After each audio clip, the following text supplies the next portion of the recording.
Hey, welcome to the Deschutes County Board of Commissioners meeting. This is 1 p.m. Okay, Monday, June 23rd. First item on the agenda is citizen input. So this is for any item not on the agenda. Is there anyone here for citizen input? So anyone online? It's for the vector control, that's for the agenda, should I wait? So yeah, that's not going to be a public hearing. Yeah, so it's not a public hearing and it's for items not on the agenda. You and I spoke on the phone, correct? Yes. Yeah, so nice to meet you. So yeah, there's really no opportunity for that now. We can talk afterward, though. All right. Anyone online for public comment, raise hand feature? It's not. Yep, so see you then. Item number 1, ODOT Region 4. Thank you very much for joining us. Great to see everybody today. A little opportunity to get some updates. Yes, Omar, I promoted you to a panelist. thank you. I'll share my screen so we can all see the slides here.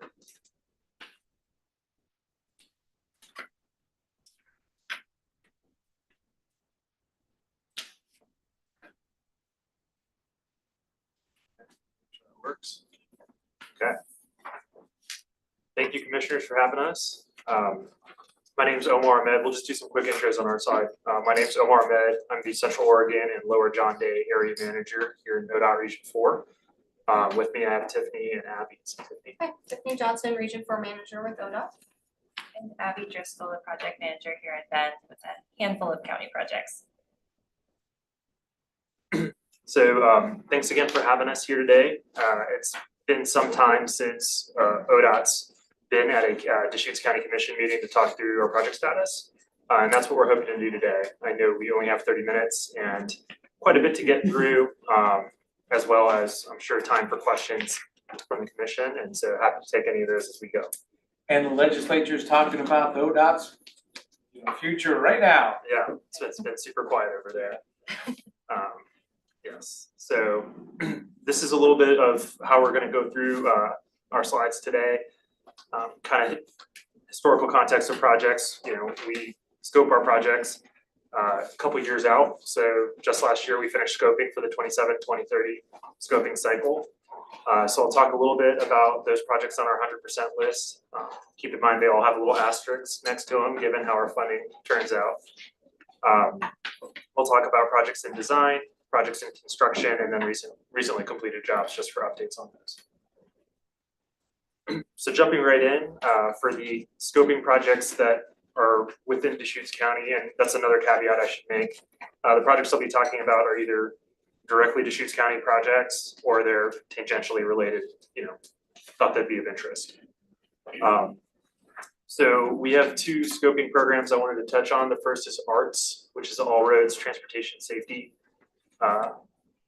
funding source. Those projects are all funded based on ODOT's crash data, as well as a list of mitigations that we can implement, whether that's rumble strips, signs, speed bumps, stuff like that. We weigh those out with the benefit cost system to see whether or not they meet the threshold for funding, and that's how we choose what gets funded. So Deschutes County did well in the local applications for the last cycle, and on that list we have Dodds Road from US 20 to Alfalfa Market. Scope of that project consists of warning signs and delineators. We also have Northwest Lower Bridge Way, Terrebonne 19th to 31st. The scope there consists of a left turn and LED flash stop sign there.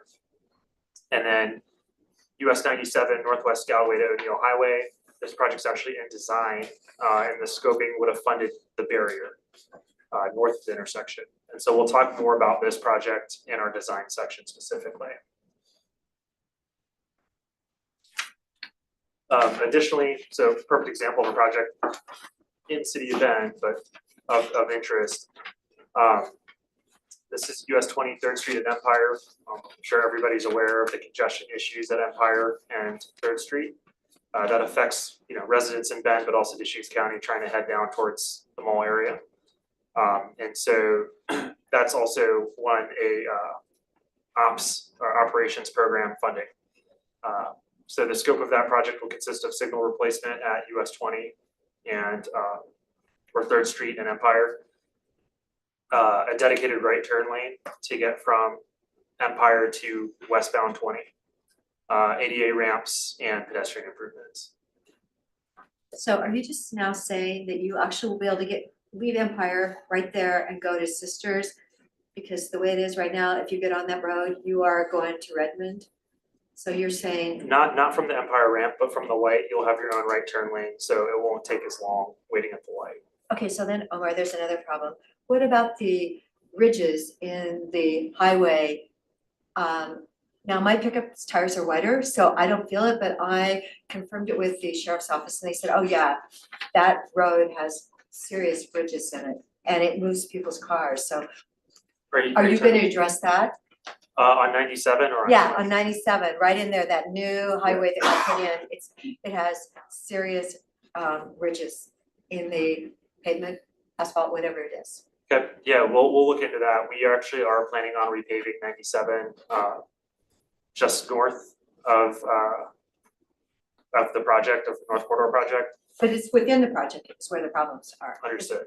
Okay, Yeah, so we have funding right now to do the segment just north of there. Of course, all of that's funding dependent. And we'll look into that as well. Of course, this is the first time hearing of it. okay. Yeah. I did hear it from a couple sources, Yeah. so I'm like, oh, it must be happening. Understood. All right, thanks. Appreciate the feedback. Yeah, well, not really, but anyway, I'm like, okay, I think we need to fix that. All I know is it's really the signage at Empire getting on the parkway going north is really lacking in a lot of details. Yeah, agreed. And we're working with the city of Bend, partnering on this project to figure out what all we can do for our money. Signing heading westbound would be appropriate so folks know what lane's taking them where. Absolutely agree. Thanks. Well, you saw what happened to Lafayette, right? They're fixing it right now, or maybe they're not. Yeah, they want to close it. So, Yeah, there's some potholes. yeah, just a few potholes. Yeah. So this is actually all we have for scoping projects. This is a pretty historically short list, but given our funding situation, that tracks. So any questions on our scoping projects before I move over to our design side? So just acknowledging Cody Smith, our county engineer is here too, so I mean, if there's anything interesting you wanna give us guidance on or thoughts, please share, I mean, cause you know, we're looking at it at a high level and herein, so just thank you for joining us. Yep, I'm here. Yeah, and nothing notable to add, you know, the previous list, those first couple of projects, the arts projects that are scoping now, those are applications we submitted, our department submitted, we brought those to the board here.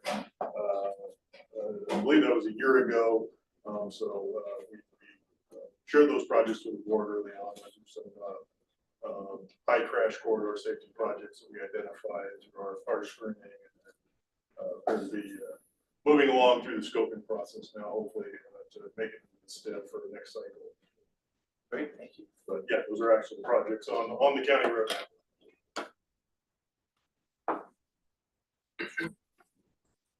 So getting right into it, these are projects that are currently in design. We'll just talk about a couple. The first one here is US 97, Northwest Galloway Avenue to O'Neill Highway. So this is kind of between Redmond and Terrebonne. O'Neill Highway and Purcell Way intersect with US 97. This has been a top 10 safety priority index site for ODOT. Pretty much every winter, it seems like we have unfortunately fatal incidents in this corridor. And so it's been on our list to improve. And so this project is really two pieces. There's turn restrictions that will be occurring at the intersection of Purcell and O'Neill Highway. So essentially O'Neill Highway and Purcell will be a right in, right out, left in only. So no left turns out of that, those side streets anymore. That's consistent with the city of Redmond and Deschutes County's TST, which long-term considers right in, right out, or midterm considers right in, right out at these intersections. And long-term considers an overcrossing, a grade separated crossing there. And as I noted in the scoping section, the segment to the north is also another pretty unfortunate SPIS location. Just last year, for example, Terrebonne lost their postmaster in an inclement weather situation driving home there. So we have a lot of crossovers just north of here. And so we have funding from project savings particularly other barrier work on 97 that we are going to use to build barrier there in the center section of the highway. That barrier will run from this intersection here at Pershel and O'Neill all the way to just south of Galloway Road, which is kind of the next major turn in there. Currently, this project's about 50% plans. We call that DAP, internally, design acceptance phase in ODOT. And we're trying to get this done as quickly as we can to get those improvements built. So we don't have to get through another winter season with unsafe conditions. So our current expected bid date for this project is March of next year. And we'd intend on completing the construction on this work next summer. So it's ready for the next fall winter. The current budget for this project is 4.2 million, and that includes the additional barrier funds. Omar, I'm hearing a variety of opinions out of the city of Redmond on this, not the need for this project, but this particular approach. And I don't know how to, and I don't necessarily need to know how to sort through all of that, but I just wanted to check to see whether you were hearing from, hearing these different perspectives from Redmond, and whether you guys had a plan or a process to kind of get to the bottom of it. Yes, Commissioner Chang, absolutely. We, Abby and I actually met with Redmond Council a few weeks ago to discuss the project. And we've since met with Mayor Fitch a few times as well. I think the Redmond's concern initially was restricting turn movements, and now it's lane width. In order to construct barrier, we have to take part of the road to do that. And so we're working to see what we can do, but unfortunately, given the funding type here, there really aren't many options. We're doing our best to hold ourselves accountable to scope, schedule, and budget. And it starts to become a very expensive project to widen as well as add barrier. And doing so also puts into risk the arts funding, because arts is determined based on benefit costs. It's a calculation. So increasing the project scope makes the project functionally less competitive for what it should be doing. Of course, too, we need to get these improvements in ASAP. We needed these improvements years ago, right? And so that's another consideration, is adding scope adds time. So we're continuing discussions with City of Redmond, but we do plan on charging forward with the project we have and working through public involvement and local elected involvement as much as possible. So just for clarity on my point, the width of the road you mentioned and adding width is not gonna be in scope, but is the right of way there? So it's really just putting asphalt down on a wider path. It's unfortunately a little more complicated than that.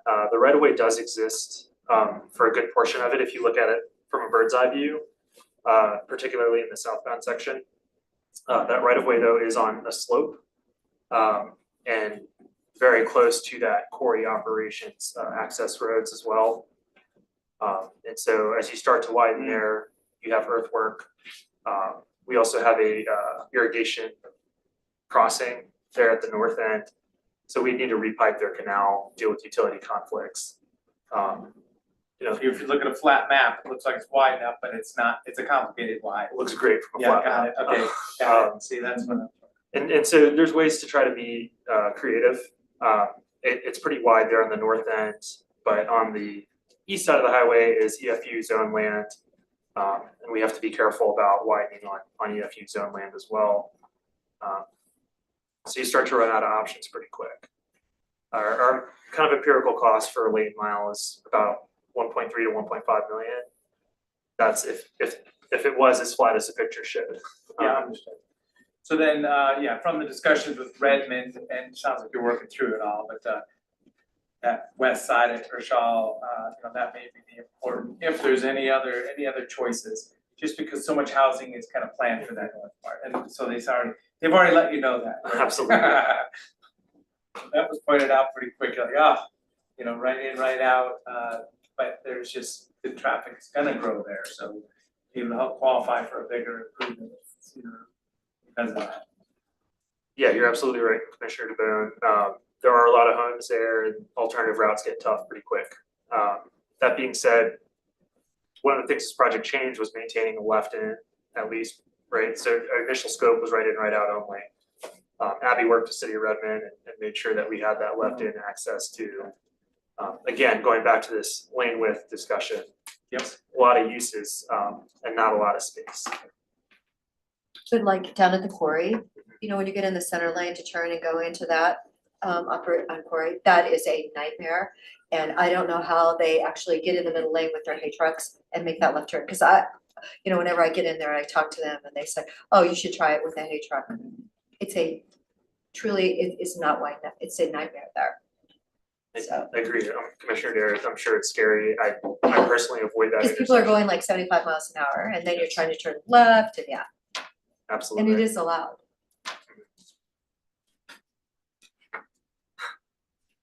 Okay. Fun job. Yeah, thank you. The next design project we wanted to highlight was a driver feedback signs with Deschutes County. Just like Cody mentioned prior, there's local arts application projects, and this is one from a prior scoping cycle.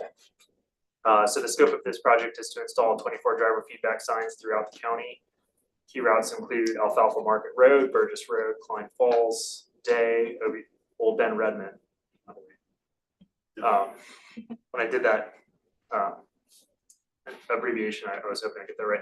Pell Butte, Canal, and South Century. So kind of just all over.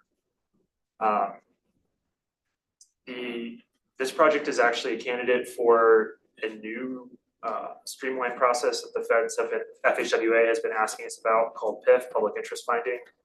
The intent is typically for federal aid projects, we go through a contracting process. This would be kind of an experimental option. We still need to talk to Cody a little more on that. So if the county's interested, we could implement this new experimental option that would let us get the work delivered a little quicker through internal resourcing, whether ODOT or the county puts that together. So that's an option, just wanted to flag that because it's brand new for the state. It's an option that hasn't been on the table before, typically for simple single function type work. So installing signs, it's something most DOTs or localities can do. And that's where the feds are looking for that efficiency.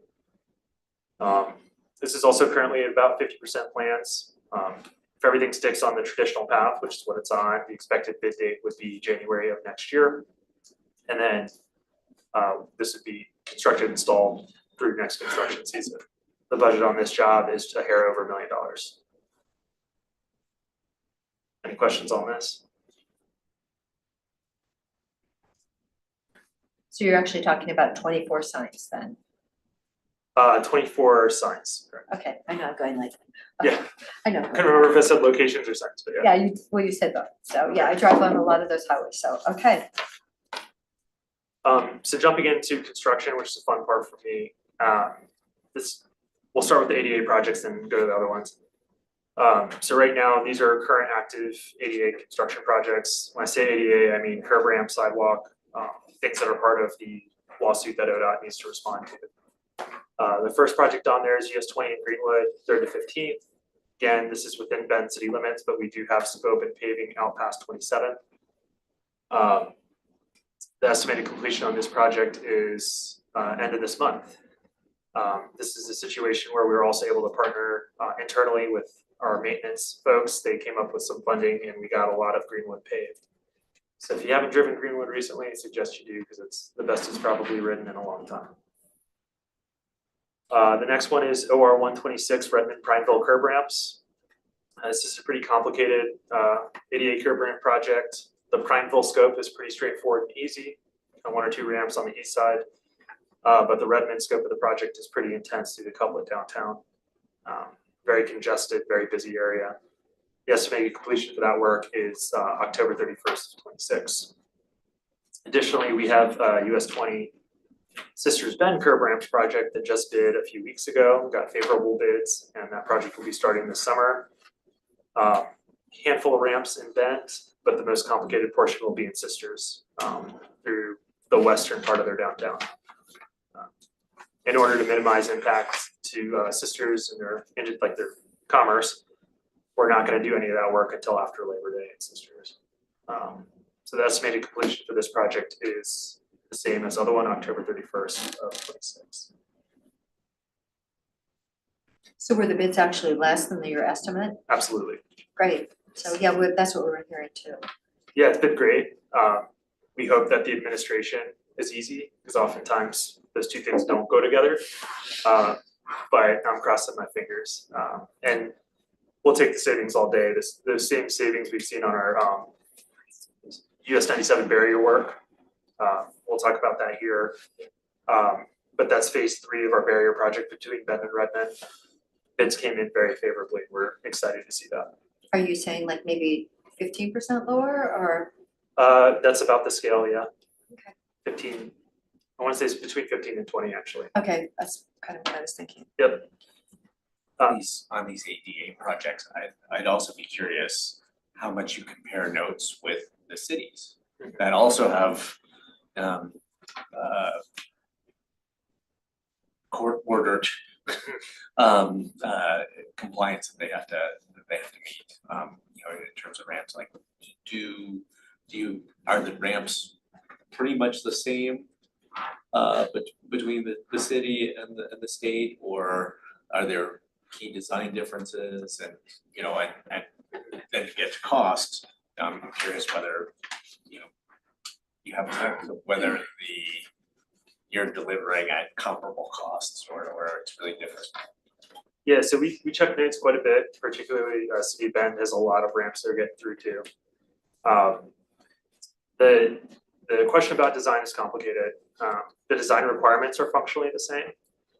The acceptance criteria is a little different. And if you've been out on a project and held a 4-foot level and stick that on concrete, sometimes you get a different answer, right? Depending on how you held that level or where you put it. And so really the acceptance criteria for ramps is where we get held up. I think ODOT's acceptance criteria for ramps is a little more stringent. Our contracting community knows that. And so we see a pretty wide variance of folks that have done business with ODOT. We get more favorable bids than ones that are dipping their toes in the first time, because I think they're bidding at a little risk. Of course, the other key consideration is where are these ramps and how workable are they?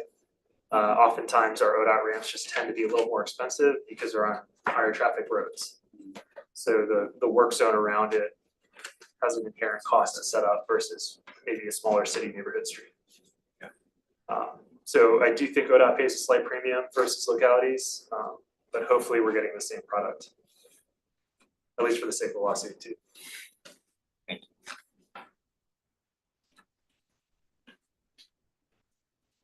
Moving on to our more traditional construction projects, OR 26 or 126 Redmond to Powell Butte.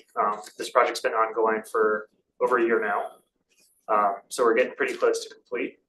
The scope consisted of ADA ramps, pavement preservation, multi-use path, signs, and a couple bridge rail replacements on 126 heading from Redmond to Powell Butte. The bridge rail replacements were for irrigation canal bridges over really old substandard rail. So our estimated completion on this work is August 30th of this year.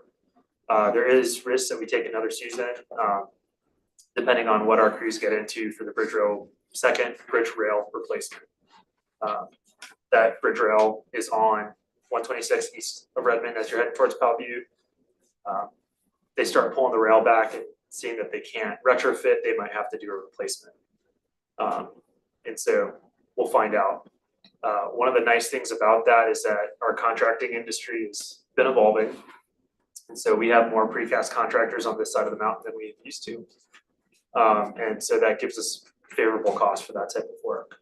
The ODOT bridge program oftentimes would rather just replace the bridge than keep band-aiding it up. So if we are able to get favorable quotes on that, we might just go through with the replacement there. I drove it yesterday. It seemed to be better than it was a couple weeks ago, so, Good. yeah. It's great to hear. US 97 Utica Quarry, that's the phase 3 barrier on 97 between Bend and Redmond that we just talked about, where we had favorable bids. Contractor has not really started there yet, but they'll hammer it out real quick. And so we're expecting an October completion date. And they'll probably start in earnest in August. What does that involve? I mean, I'm just thinking, put barriers down and make sure they're in the middle, but I'm Yeah. just joking, what else is there involved? That's the gist of it. Typically in the center median, it's hard to tell what's there.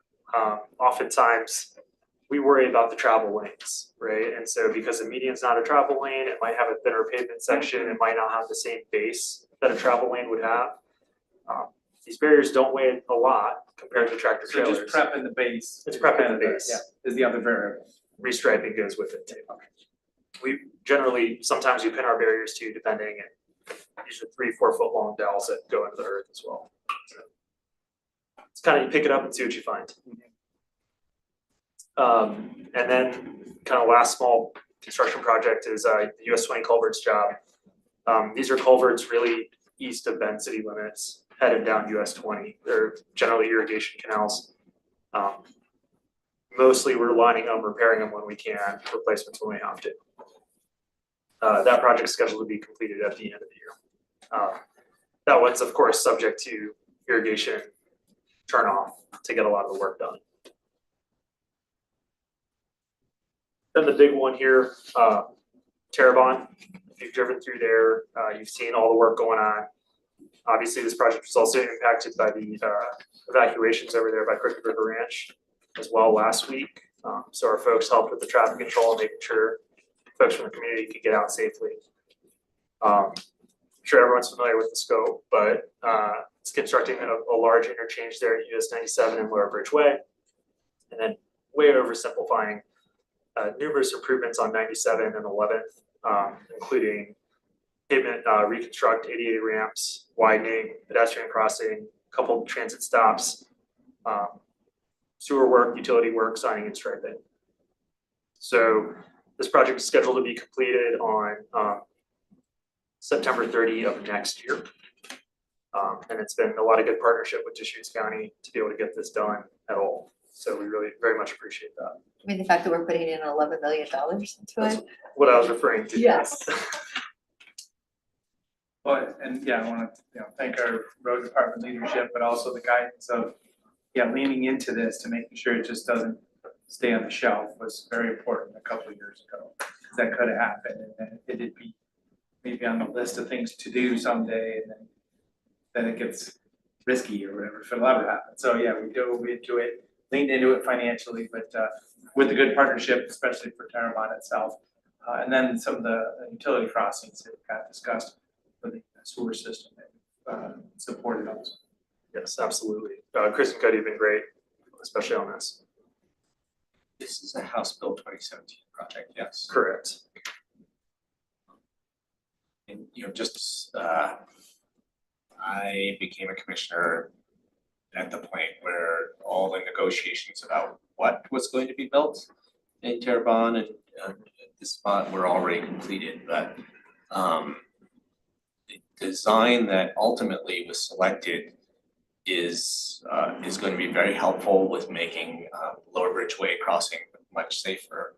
But it is not necessarily a solution for congestion and safety in Terrebonne proper up the hill. And I just, to put it on the, to get it in the record, whenever people are listening, like I like to emphasize that for folks that different design choices could have helped more with safety and congestion issues in Terrebonne proper, but for a variety of reasons, this is where we're at. Is that accurate? Absolutely. And I'm just thankful that someone who does use Lower Bridge, that I will be able to go north without sitting there for 5 minutes and really taking your life in your own hand, especially you can't pull a horse trailer and go left now without really risking it all. So it's gonna be really a lot better. It's interesting because Terrebonne's really only like a mile long. When you clock it, it's 1 mile long, so yeah. Yeah. And the gateway into Deschutes County and the seventh wonder of Oregon, so yeah, there's a lot happening there. And if we could only get that 2.5 million to finish their sewer sanitation system, that would really be ideal, so. Yeah, a lot going on. Yes.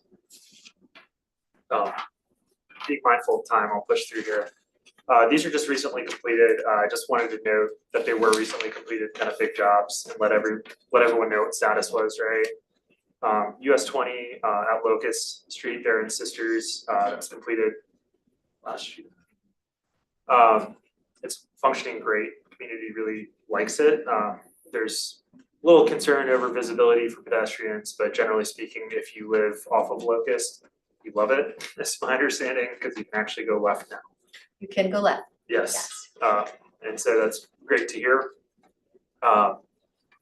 Redmond to Bend Phase 2, that was Phase 2 of the barrier project, pretty much between 61st and Gift and Disused Market Tumalo interchange. Again, serving well, stopping crossovers. Generally, folks that are commuting back and forth like to see that barrier. Obviously, the big one, US 97 Bend North Corridor. This project, I like to note, finished early. And so it's generally performing well, although Commissioner Dare, your concerns are noted. And you'd heard that before, right? I had not, so You had I will go back. Okay, Absolutely. yeah, I talked to the sheriff's office, yeah, Okay.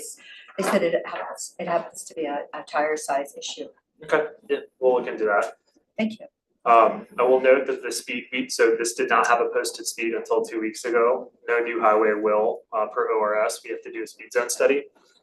That study was completed, and we posted it at 55. Generally, public feedback's been pretty good about that.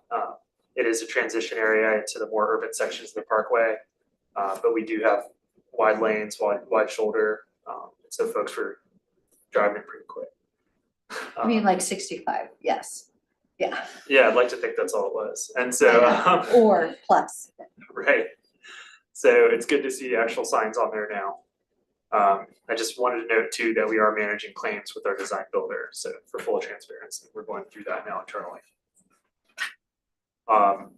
For US 20, Tumalo to Cooley, that was the other section, right? So the North Corridor built the roundabouts at Roble and Cooley. The Tumalo to Cooley project built the Old Bend Redmond Highway roundabout and the roundabout at Cook and Obi Riley and Tumalo. Those are all performing well. The pedestrian path's pretty well used, especially by cyclists. So it's really good to see. I think the community's generally figured that out now. I think we still need more of a public big event there, because it could have more attention. Yeah. You know, it's great to have it, but I've heard from people that, oh, they didn't know it was there. Good to know. Well, you know how I feel about ribbon cuttings now, so we'll be careful Oh, about that. that's right. But yeah, We'll so weight the tent down this time, right? Yeah, that's right. Yeah, thank you so much. So managing claims, just to understand, is that like punch list items to finish or negotiating final costs? more of the latter. There's disagreements about essentially work done, money due, that sort of thing.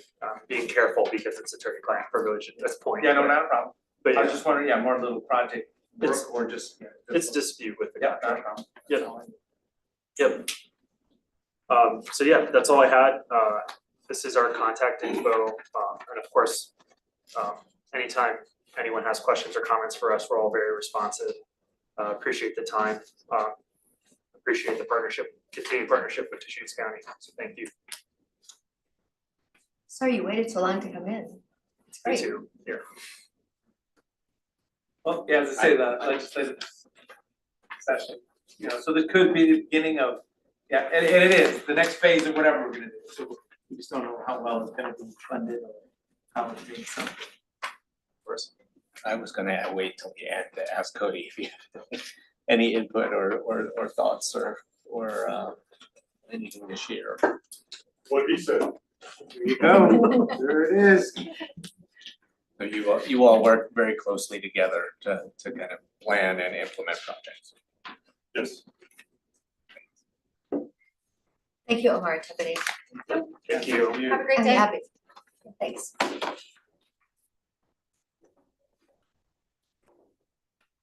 Okay. And number 2, courthouse expansion. Project going on out there.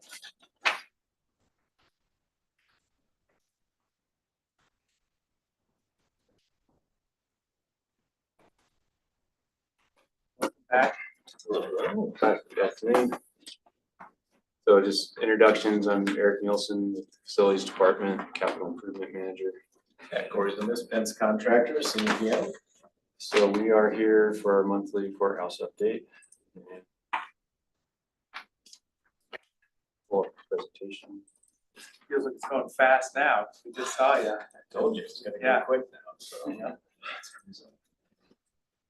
Just until August and then it'll be inside. That'll just be a box for Yeah, that'll almost wonder. a year. Exactly. And now we've had a chance to say Mr. Lewis's paper. This is true, you've seen the sign. Okay, so typical update, we'll just talk about what's ongoing, upcoming work, talk about the schedule and then the budget. So again, here's kind of a webcam snapshot from last week that shows the level 2 deck formwork and shoring. It was getting prepped for the slab pour of level 2, which was actually done this weekend, so it is going quick. I will keep the updates brief since all three of you had the opportunity to tour the site in the last couple weeks. But generally completed, they completed the level 1 concrete deck. Image on the left shows it the day of the pour. They had sprayed it with some water to keep the top of it, the cure, just keeping the curing process slower on the top of the deck. So they put sprinklers on it. And then following that, they were able to pour the level 1 columns and then pour the inmate elevator on level 1 there in the center. So pretty much immediately after level 1 was completed, they move on to shoring and formwork for level 2, as you can see there. And then right into prepping the deck. So everything from rebar to hangers and sleeves. So both of those images show the formwork at where the beams come across the slab. So on the left is just with the rebar, and then on the right, the orange tendons there, the post tension steel cables getting laid in there. And this was last week, right, kind of towards the tail end of the prep before the pour. So you can see there's a lot of rebar. The PT tendons are in place. A lot of guys on site getting everything ready for the pour. And they poured that. They pushed it to Saturday. There was a little bit more favorable weather. So they poured, I believe, starting at 4 and finished around midday. Yeah, finish around 1 or so. My brother-in-law works for Carlson Testing, so he sent me a photo of Yeah. about 5:30, because he was called to go do the testing, the third-party inspection. Oh, testing. excellent. So yeah, he sent me a photo of 5:30 Saturday morning, said, guess where I'm at? Yeah, we worked with Carlson to get them there on the weekend, Yeah. so. Yeah, so I mean, that's kind of the broad update. They're continuing to pour concrete. I'll let Corey kind of talk about what's upcoming. Yeah, I mean, the next couple months is gonna be rinse and repeat, right? A lot of what we've been doing before until we get topped out with roof deck. One of the new things that'll be starting to phase in as we get to a safe point where we feel comfortable is gonna be exterior framing. So trying to get ready for fall and winter, which is right around the corner, so can't be thinking about roofing and exterior envelope fast enough, so you'll start seeing some of those elements as we go vertical start to go as well. And then coming into September, that's when we'll actually bring in our CLT panels, which are big wood timber panels at the main entry and blue limbs, that sort of thing. So just outside of this window, but structural start wrapping up, coming into fall, and we'll start getting it buttoned up for fall. Going to the schedule, you can see, we're getting close to wrapping up structure right now. Very beginning of August is when we anticipate topping out structure. There'll be some elements outside of that. That's basically the concrete structure. There are going to be some steel framing elements and that sort of thing for the mechanical penthouse and all that after that. But we'll start phasing into building envelope and working all the way up to spring to get that done. And once the expansion's wrapped up, then we'll start phasing into sort of fun detail. Any questions before we move on to the budget? So what percentage do you believe of completion you have now? Are you at 45% or? Yeah, we're right in there. I mean, it's the schedule's interesting, right? Because we had so much front end that was logistics related, none of it necessarily physical construction related, right? So our overall duration, we're way past halfway. Physical construction duration, I wanna say we were 45 or somewhere in there, 40 to 45. That was a guess. Yeah, Anyway, it just seems that way.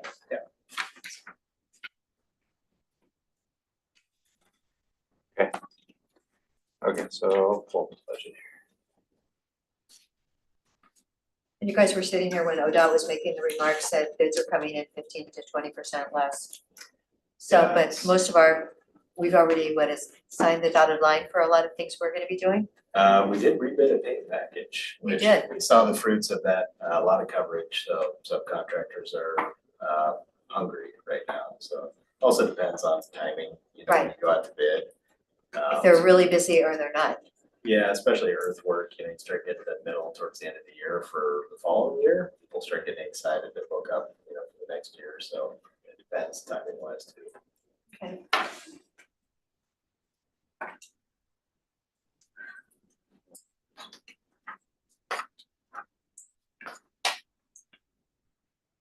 I'll just start there. Okay, so the budget. Beginning.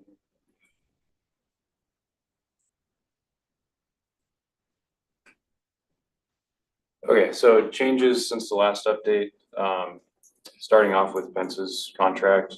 So this represents another monthly billing for them. But then we also approved 3 change orders, which added approximately about $524,000 to their contract. A big portion of that was change order 6, which was $360,000 for audio visual for the courtrooms. So that's pulling out of state FF&E money that the state transferred to the county to spend. So it's not coming out of the kind of main project budget. It's directly from the state. So that'll cover the hearing room and the 2 new courtrooms for that audio visual. And we're also working with the state. If finalizing the IGA for audio visual for the existing 7 courtrooms. So we haven't finalized that yet, but that'll be coming through at some point. And then additionally in that cost, there's about $130,000 to re-roof the 2004 portion of the courthouse building. So the roof that's on there was original to the 2004 expansion. It's 20 years old. The expansion ties into that area with expansion joints and the roofing tie-in. So the roof was ready to be replaced anyway. So now is just kind of a good time to take it off and repair it. We are covering that money out of Fund 070 for our maintenance. So it's kind of being handled separately, but ran through Pence. And then the benefit too is it's all under one warranty when we're done. And the other portion of the roof was replaced in 2019. So for the most part, we'll have, you know, mostly new roofs on the entirety of the courthouse. Let's see, moving on down, architecture, another monthly billing for the design team is represented here. Project management costs for Cumming Group. And then if we go to the second page.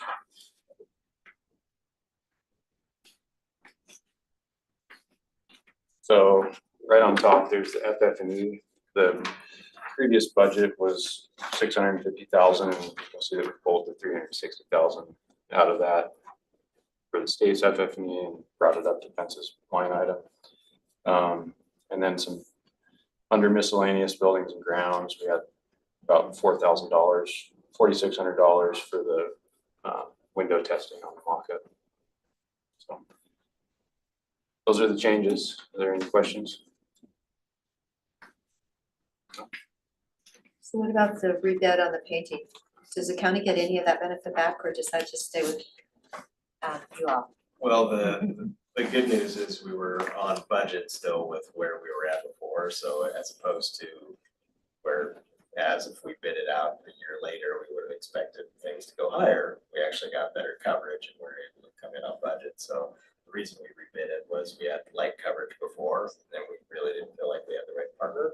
That wanted painting your courthouse, so we rebid it, we were able to still come in on budget, so. Saw extended coverage, which was great, and still to meet budget a year and some odd later, was a good sign that costs are soft. You're referring to coverage and warranty time there, is that what you were saying?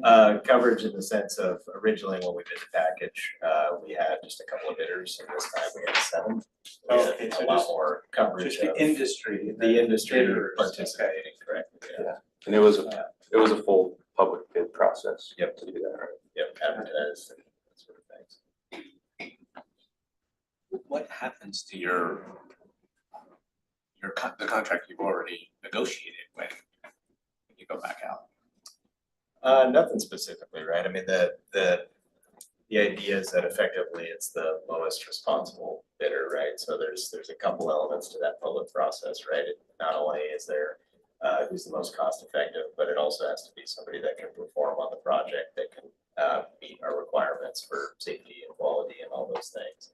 And it was a subcontractor that could meet those requirements, so rather than going to the number 2 bidder, which was much higher, which would have given us a budget challenge, we rebid the package and we were able to get broader coverage and still meet our budget from 16 months ago, whatever it was. So you had reasons to go back out to rebid the package Correct. beyond just, we think we could get a better price. Correct. Yeah, we don't, we won't do that. It'll be either low responsible bidder or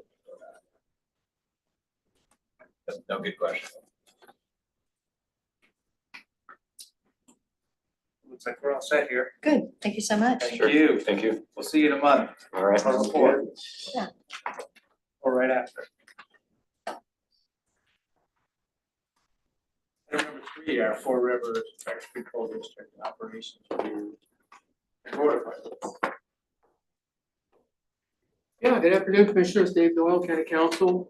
As you know, this matter's been brought before you. There were some complaints and some concerns about the operation of the Vector District. By state statute, you have the ability to remove directors from that board if you feel there's cause to remove them. And then you obviously fill vacancies and make appointments. I believe there's one vacancy, one current board member is asked to be removed. That creates a vacancy. I believe there's another one that's terming out in a week or so. That'll be a second vacancy. And as you'll note from the staff report we put together, there certainly a best practice might be to separate the husband and wife board team and have the other third opening. So I believe you have at least 4 folks that have expressed an interest in being on the board. This is your opportunity with the Vector board and any of their staff that's here to have, I guess, a frank conversation as to the operations and what's occurring and what isn't. I know there's issues associated with the budget committee and the lack of citizen participation on that. Board meetings and whether they're being held regularly, where they're being held, and a whole lot of issues specific to the business operations of the district. So there really isn't a script for this. This is sort of new. I've been a county attorney for 32 or 33 years, and I've never had a issue of like this nature with a vector control district, so it's pretty rare. And so I think you have a lot of latitude in how you want to engage with the district and their staff that may be here and try to figure out if there's a good path forward. There's not a whole lot of guidance I can offer you. I think just use your best judgment on how to interact with the folks. Okay, so yeah, this is our board discussion with a couple of board members are here, staff members are here, community members here also. Just for my fellow commissioners to understand what I'm thinking. The previous complaint by a board member had followed me engaging in the board meeting that was just before that. That complaint was basically withdrawn and that person resigned. So I feel comfortable being here as part of this discussion. Last time I was like kind of up in the air about how we were gonna go on this, but I'm just like, I'm engaged and ready to help make some decisions here. Any thoughts?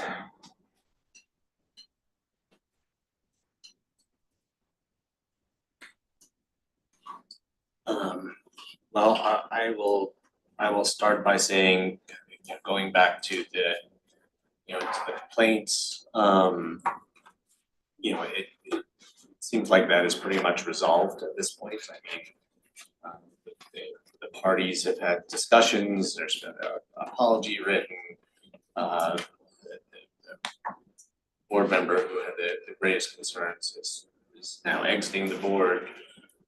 So I don't really see that we have to take any kind of action on, on dismissal of board members, based on that. This whole process or this whole situation has raised questions about the operation of the district and, whether it's, there's not necessarily anything against the bylaws or illegal happening, but, is this best practice in terms of, being a publicly transparent, accessible, government agency. It seems like there's room for some improvement. And, I don't know how exactly it would work, but this being on our agenda today does present an opportunity for us to, encourage the district to, up its game in terms of process and procedures, transparency, communications among board members, relations between board members and staff and board members, all of those things. There's opportunities to do better. And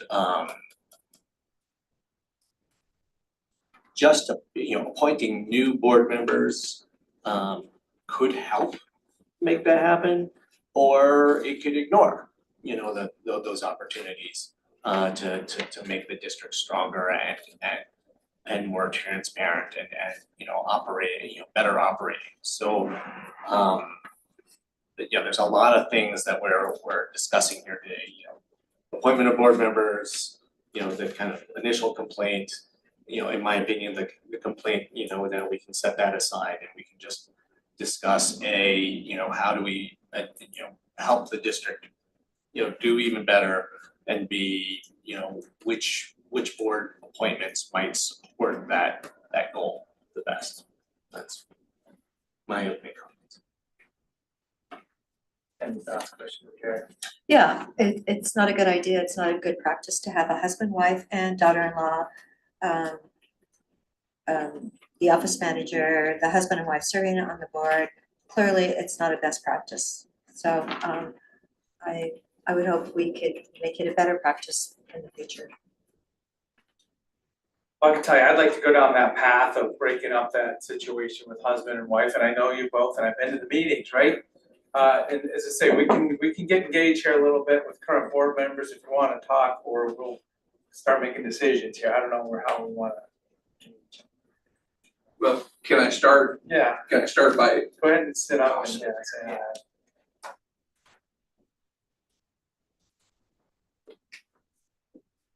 okay, so I'm Rodney Dekoff, board president. We never planned for any of this to happen. Back when our previous management was with the district, we had a full board, and my wife and I were both on the board, but we also had, we had a full 5-person board. And how we got to where we are now, the previous management essentially jumped ship on us.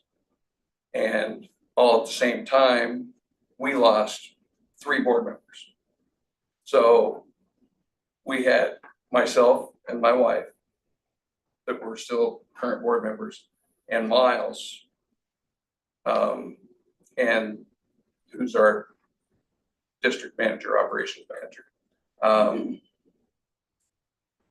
And so we were in a scramble to try to keep the service going to the people of the district. And we did what we could do with what we had at the time. And so we were trying to work our way back to, you know, a full board and the district running as smoothly as it could. And so that's kind of how we got to where we are now. So, I mean, like I say, it wasn't something that we had planned. You know, it's just how the cards were dealt. Well, I can say, I mean, the district operations seem to be rocking and rolling there. Their helicopter went through mosquitoes, you know, there's always that spring event. So I don't even see too much about the mosquito vector control. It's the board and the Right, dynamics. And, you know, so remember, a year ago, I said, let's make sure we have public board members on the budget committee. I offered to be on that budget committee. I went to the board meeting a couple months ago. There was a vote and you both voted not to have public board budget members. That just burned me right there. Like, this is silly. And I don't know. And we're not gonna get into a big debate about it. No, but that was not, we that can't- was actually the budget meeting. Yeah, but You know, so. there's, as I say, I started the year before to offer. Mhm. And if there's public budget members, then there's people in the community that are up to speed, understand the numbers, Yep. understand, can be advocates, can share with their neighbors about the great work being done. Yep. And that was thrown away, and that's what I saw. You know, when a fellow board member asks for financials and there's resistance and there's, you know, fill out this form and maybe we'll get back to you if you give us an estimate of dollars. Wrong, it's just not right. So as I say, there's problems with the culture of this situation. And I know everybody, right? So that's the awkward part for me. But I don't accept it, it's not appropriate. As I say, I mean, this is the Board of Commissioners and we're trying to, you know, work through how we're gonna proceed. The action we can do today is appointing 2 board members, is my understanding, 4 people have applied for these seats. And, you know, you wrote a letter of position about who you want to see on there. I think we're a little bit back past that. As I say, what I've seen is, you know, we just need to get this thing back on the track. And I want to see public budget members on this budget committee. Remember, there was a you know, big bump in the tax rate because of Caldera Springs, like $100,000. There used to be a contract in place before that. Those kinds of things should be discussed at the budget committee. I mean, it's just like this big black hole of what's going on, where's the money coming from and going. I tried to follow it for the last year, so. And I'm just sharing this for my fellow commissioners so we can figure out, you know, the action we might want to take here. Another thought is, you know, these districts are created by the Board of Commissioners. So in 81, there was a district, in 85, there was a district, and these are created by order. You know, the board says, hey, let's create this. Tax rate is proposed for the estimate of cost of doing business. So this traces back to the Board of Commissioners, obviously previously, but you know, you're doing the will of the people in the set up by a partnership at the board level. So it does make sense that we're here today. Any other thoughts, commissioners? I'll put direction to this. I got things. I would agree that, you know, it's not the services that the district is providing that's the concern right now. It's the governance of it's the governance of the district. And there are, you know, through this investigation process, and there's been a lot of things raised that are you know, just not best practices in terms of, you know, like governance. And I guess the question I would put to the board, the staff also is, what kind of ideas do you have to, you know, make improvements in some of these areas? You know, just again, just changing the people who are on the board, changing staff members doesn't necessarily fix, you know, kind of the governance concerns. So I would, that's to me, the most important thing in this process is getting to a better governance model for this district. And so would love to hear what the ideas are for making that happen. What ideas we got? The problem is, we have a husband and a wife. Yes. And Yeah, oh, no, no, way I, too much, I, and yeah, I you're not saying understand to that. us that Yeah. somebody needs to step down Right. from the board, and the two of you, whatever, but it actually needs to have a clear sense of responsibility to the community. And by having 3 new people on the board, it would definitely give it a better appearance. A different look, Yes, a better appearance, and I think appearances really count in today's world, Yeah. so, you know, that's what I'm looking at. So as to say, I mean, this is kind of uncharted territory, but Right. there is kind of a request, is somebody interested in stepping away from the board, so there's 3 seats? So, I mean, yeah, as I say, I had to get there, I didn't know, yeah, Yeah, so I and mean, the only reason we stayed on the board is so that it continued to function. Because if we would have stepped down too, it would have went bye-bye, that whole thing would have the whole dissolved. thing, and it was a whole mess, and it's Yes. been But what a date, mess. what date was that, and here we are talking, Yeah. that was a while ago, right? Yeah, And, but you've had an but opportunity to we, clean it as a up. board, we did not hire her. I did. Miles, the only person that we oversee as a board is Miles. Okay, well, it's still, We don't have any control over It still doesn't what they look do. good. it And doesn't look and I good. understand that, you know, but trying to find board members, they show up. Yeah. And then it's like, they wanna change everything all in one meeting, you can't do that. Well, and the budget process is the way to go too, so, I'm sorry, I'm Eva Wild Crane. I sit on and the she board is on the also. board, yes. They asked me, so I know Rodney and Laurie personally, and they asked me to be on the board because of my business experience. And I did become a part of it. And it wasn't all in one meeting. It was actually a series of meetings and a series of events that I thought didn't make sense to me or to the taxpayers that I was representing. And so I started to ask questions, and that's when issues became to come to light. And I got a lot of resistance, and when I'm asking for financials or why we're doing certain things or why, you know, there's a lot of things that I asked, you all know. Yes. It wasn't overnight, and as far as our minutes go, it does show that Rodney and Laurie were the only board members that did hire Sierra after the job was only posted for 9 days. And that's what I get from the minutes. I wasn't there, I wasn't on the board yet. And I understand they say they were in a hurry and they needed to fill a position. But 9 days posted, and then their daughter-in-law is filled the position, and then Miles wasn't actually made the manager until we were on the board, which was months later. This is the kind of stuff that, yeah, we just want to get grounded in. So, you know, if the minutes reflect it, then those are the facts, and then we can move forward. You know, if the, you know, previous information looks different for different people, you can't get grounded, and it just drives everybody crazy. So a single function district, right? Spray for mosquitoes in the season that mosquitoes start to have you know, babies or whatever, however it happens. That's all we need to do here. So I'm just like, you know, hopefully we're gonna get through this. It is he said, she said, but it's a small district.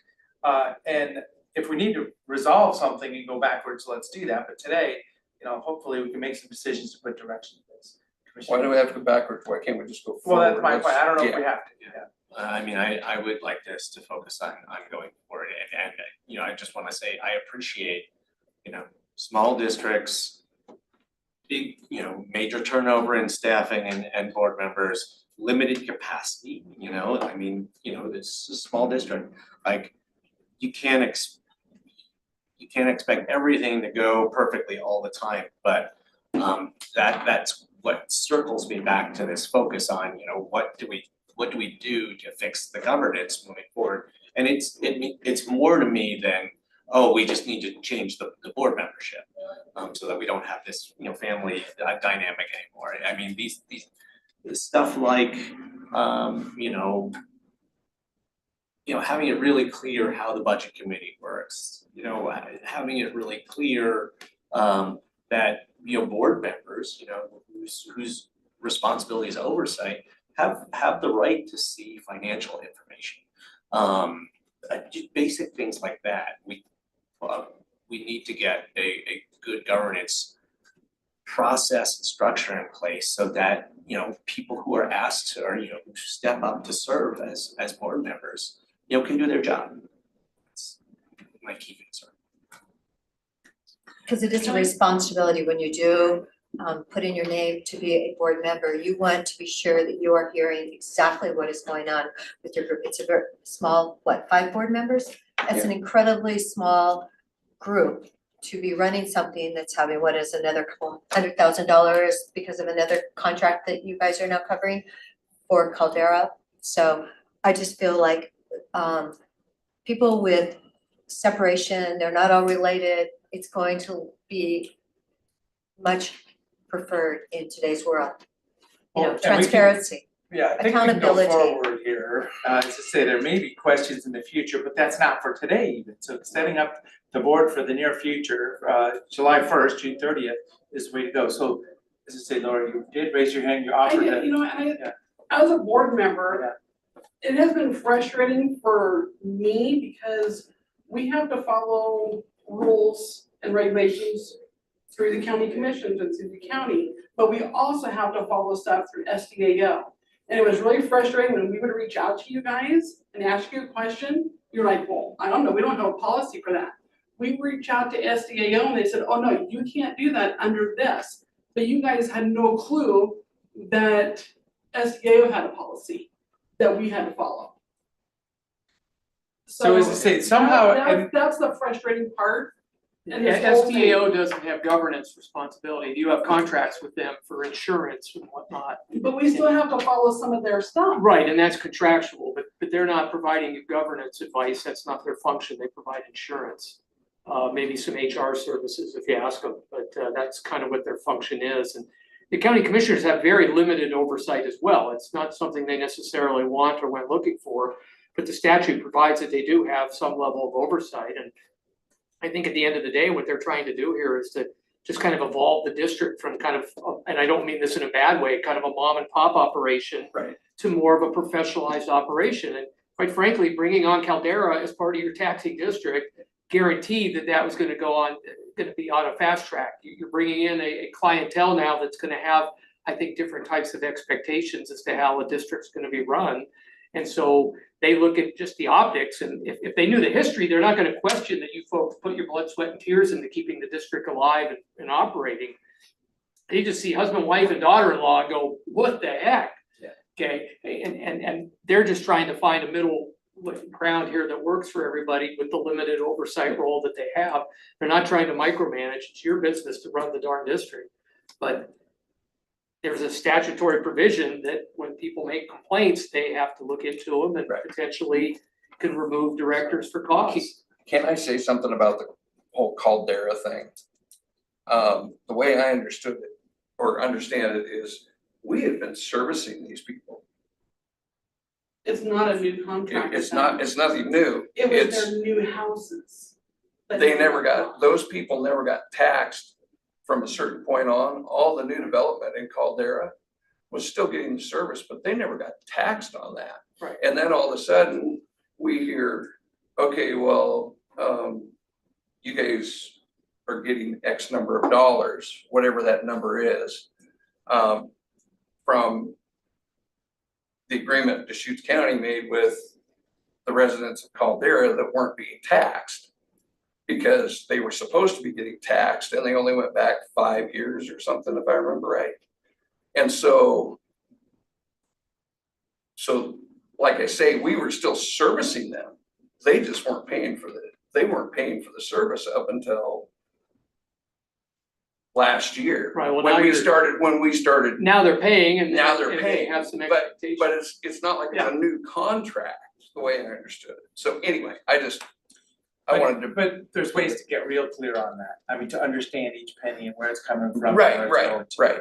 The assessor's office has to know their numbers, and they do know their numbers, and that's where I heard about it. It's like, oh yeah, there's a big bump in that, that tax assessment because they were building and it wasn't calibrating as it went on, so now it's a big jump.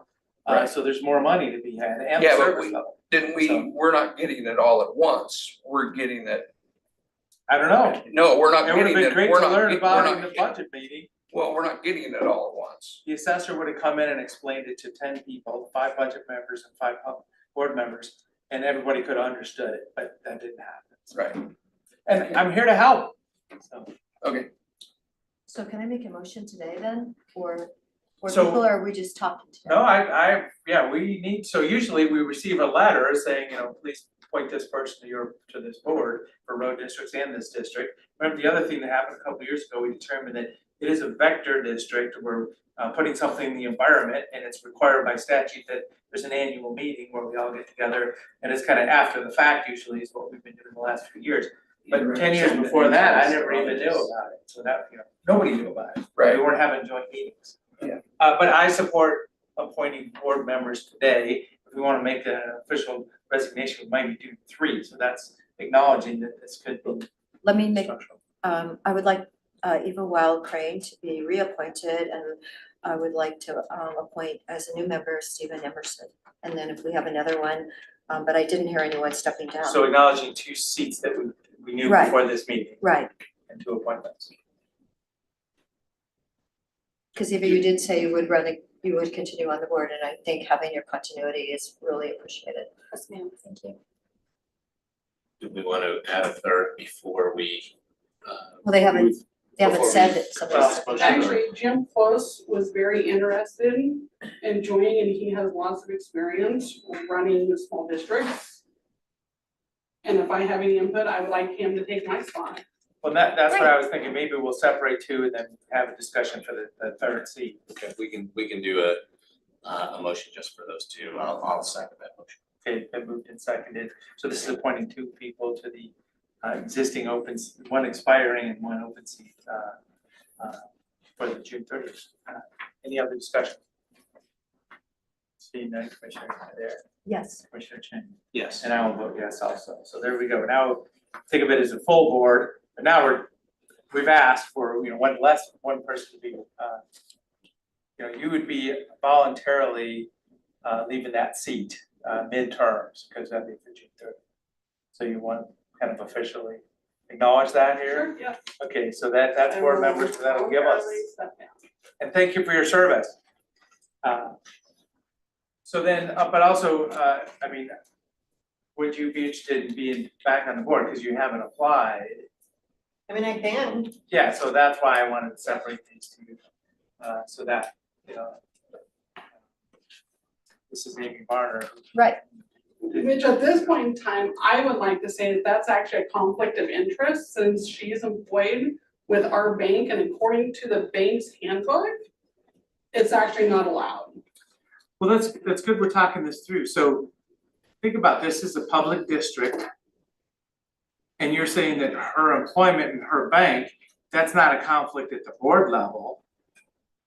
And it's a public If there's district, any financial stuff, because her employer benefits from us.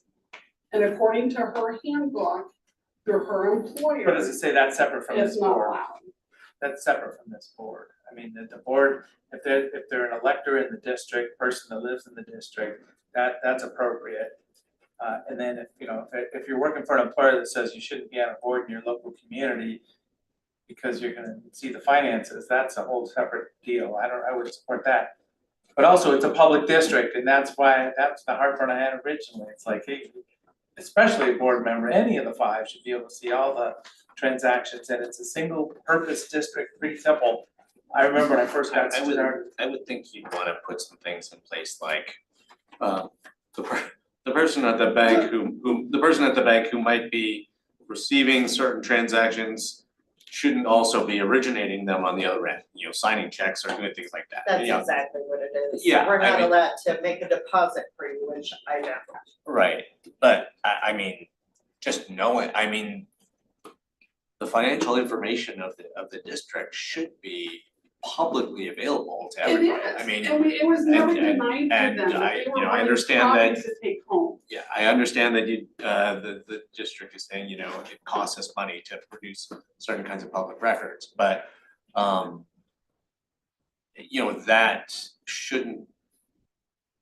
that shouldn't preclude a board member from being able to see that information. And even if that board member is employed by the bank. And we are on several boards, being an employee of the bank, all of them whom we Amy, bank. should you identify yourself for the record or something? Oh, I'm Amy Barton. Thank you you. know, like at the county, our treasurer, used to work for First Interstate Bank.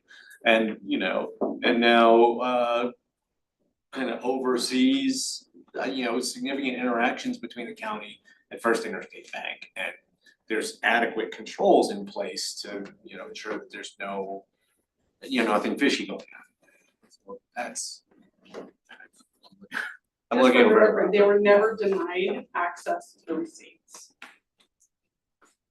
Even though that's what they're saying, they were never denied. But I'm just trying to unpack your concern about, an employee of that bank also serving on the board. And, if there's, firewalls between someone, not originating transactions and then processing them.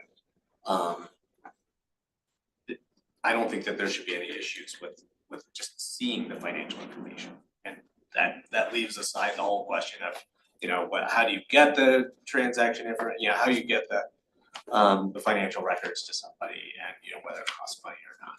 In my opinion, a board member of a district should have free access to the financials for that organization, but that's just my opinion. So, well, as I say, now we have one seat and we're talking about, Ms. Varner had basically, walked away from her seat and a complaint that put us here today. So was there more of a process or is there clarity for the next person back on? May I make a motion then to put Amy back on the board then if she's willing to and able to serve? Because she does have the experience and she actually has been highly recommended by our treasurer. Because he worked with her, so, which was really, good to hear. So my nomination is for Amy to establish her board seat. We already voted on the first motion. Yes, we did. Yeah, for those two seats. Oregon state law requires you guys to handle complaints from other interested personnel. I have complained and have interest in having my complaints heard and talked about during this board. So yeah, you're Gage, correct? Yes. So you and I spoke on the phone a few times and it isn't about the structure of the board, it's about the operation of the district, is my understanding.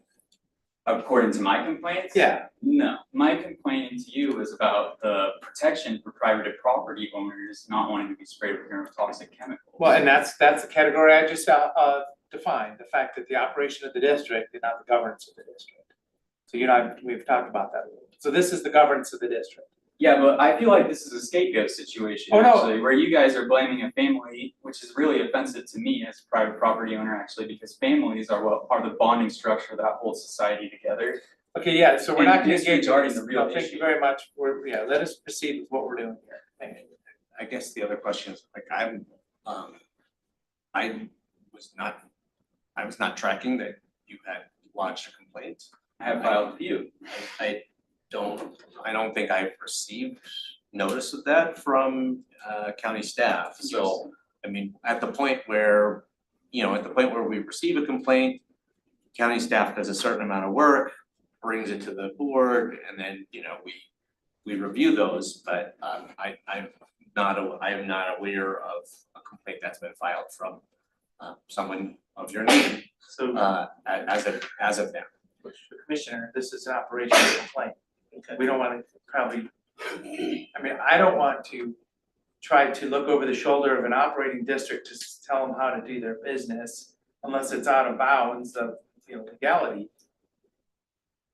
But yeah, we gotta watch out for this. This is different than governance. Okay, I appreciate that, but if someone has made a complaint to the county, we should be aware of it. I mean, we might, at that point, the board might decide that this is an operational consideration that needs to be referred back to the district board, but I have not even heard about this complaint, so that's I am expressing a concern about that. Where might I be able to complain where it can be heard? You can come to our meeting on Wednesday at 9 AM. We have 3 minutes, which you'd be allowed to make testimony if you wanted to make it into the public record. Yes. I mean, we'd go into the public record if you would send it to citizen input, but if you really want to do it Wednesday morning at 9, it's an excellent opportunity. And it may be a more in-depth written, formal written complaint submitted to county, senior county staff, the administrator, county legal counsel. That will make its way to us. So it's been motion for one seat. Right. Is there a second for that? That's get back to where we were. Well, I would be really interested in seeing Amy Varner, who originated a lot of these concerns that I think do point us towards opportunities for better governance of this district to continue on the board. But I didn't know that that was a possibility when we were nominating the first two, because I might have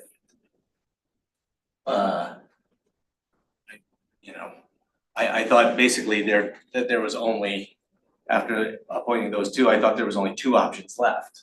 Now I'm hearing that there's 3 options left, so it's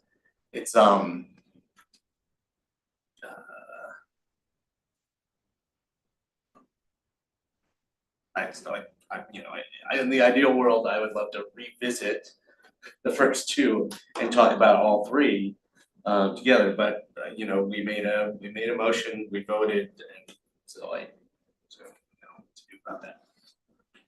Well, as I say, I mean, there was no roadmap for this. We're just trying to work through it together in a public meeting. There was a personal agreement between Amy and myself, and she would be going against that agreement if she got back on the board. So, yeah. There's gonna be dynamics on the board with 5. Oh, there's gonna be dynamics. Yeah, so I mean, yeah, okay, well, that's good. Thanks for saying something right now, yeah. Yeah, well, it's up to you guys, but no. Sneaky, no.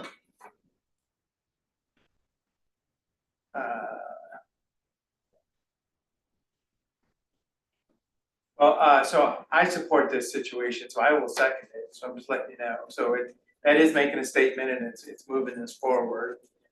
So it's been moved and seconded to get Amy back on here. And as I say, I want to see public budget members in the future, and we could have done that this last couple of months, so there could be more people seeing this.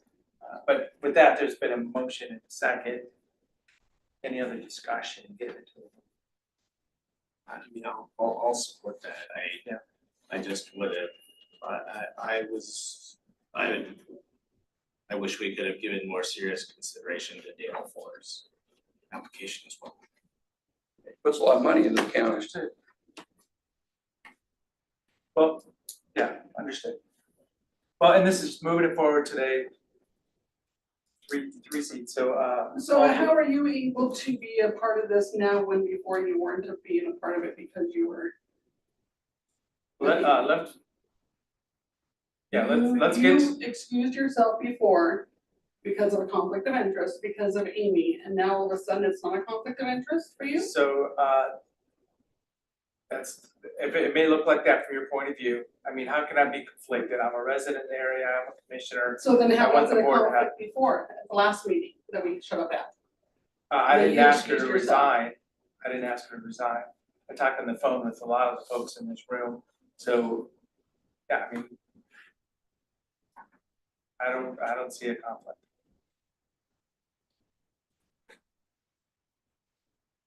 Yeah, so this is. Calling for the vote, Commissioner Dare, Yes, Commissioner Chang, Yes. and Tara vote yes.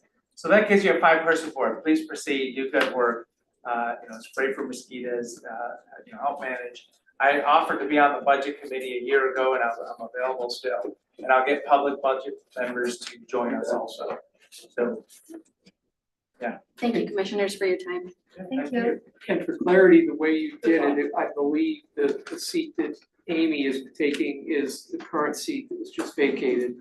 So that won't be the the fourth term, that'll run out whenever the 2 term of years. that one would expire, which I assume Well, I is 2 see, years. yeah, I see what's in the middle. Yeah, so just so you're clear on that, 'cause they track that up front here. Thank you Okay. very much for Thank you. serving. Yeah, thank you. Thank you. The end of the year. Yep, we'll see you one more time this year.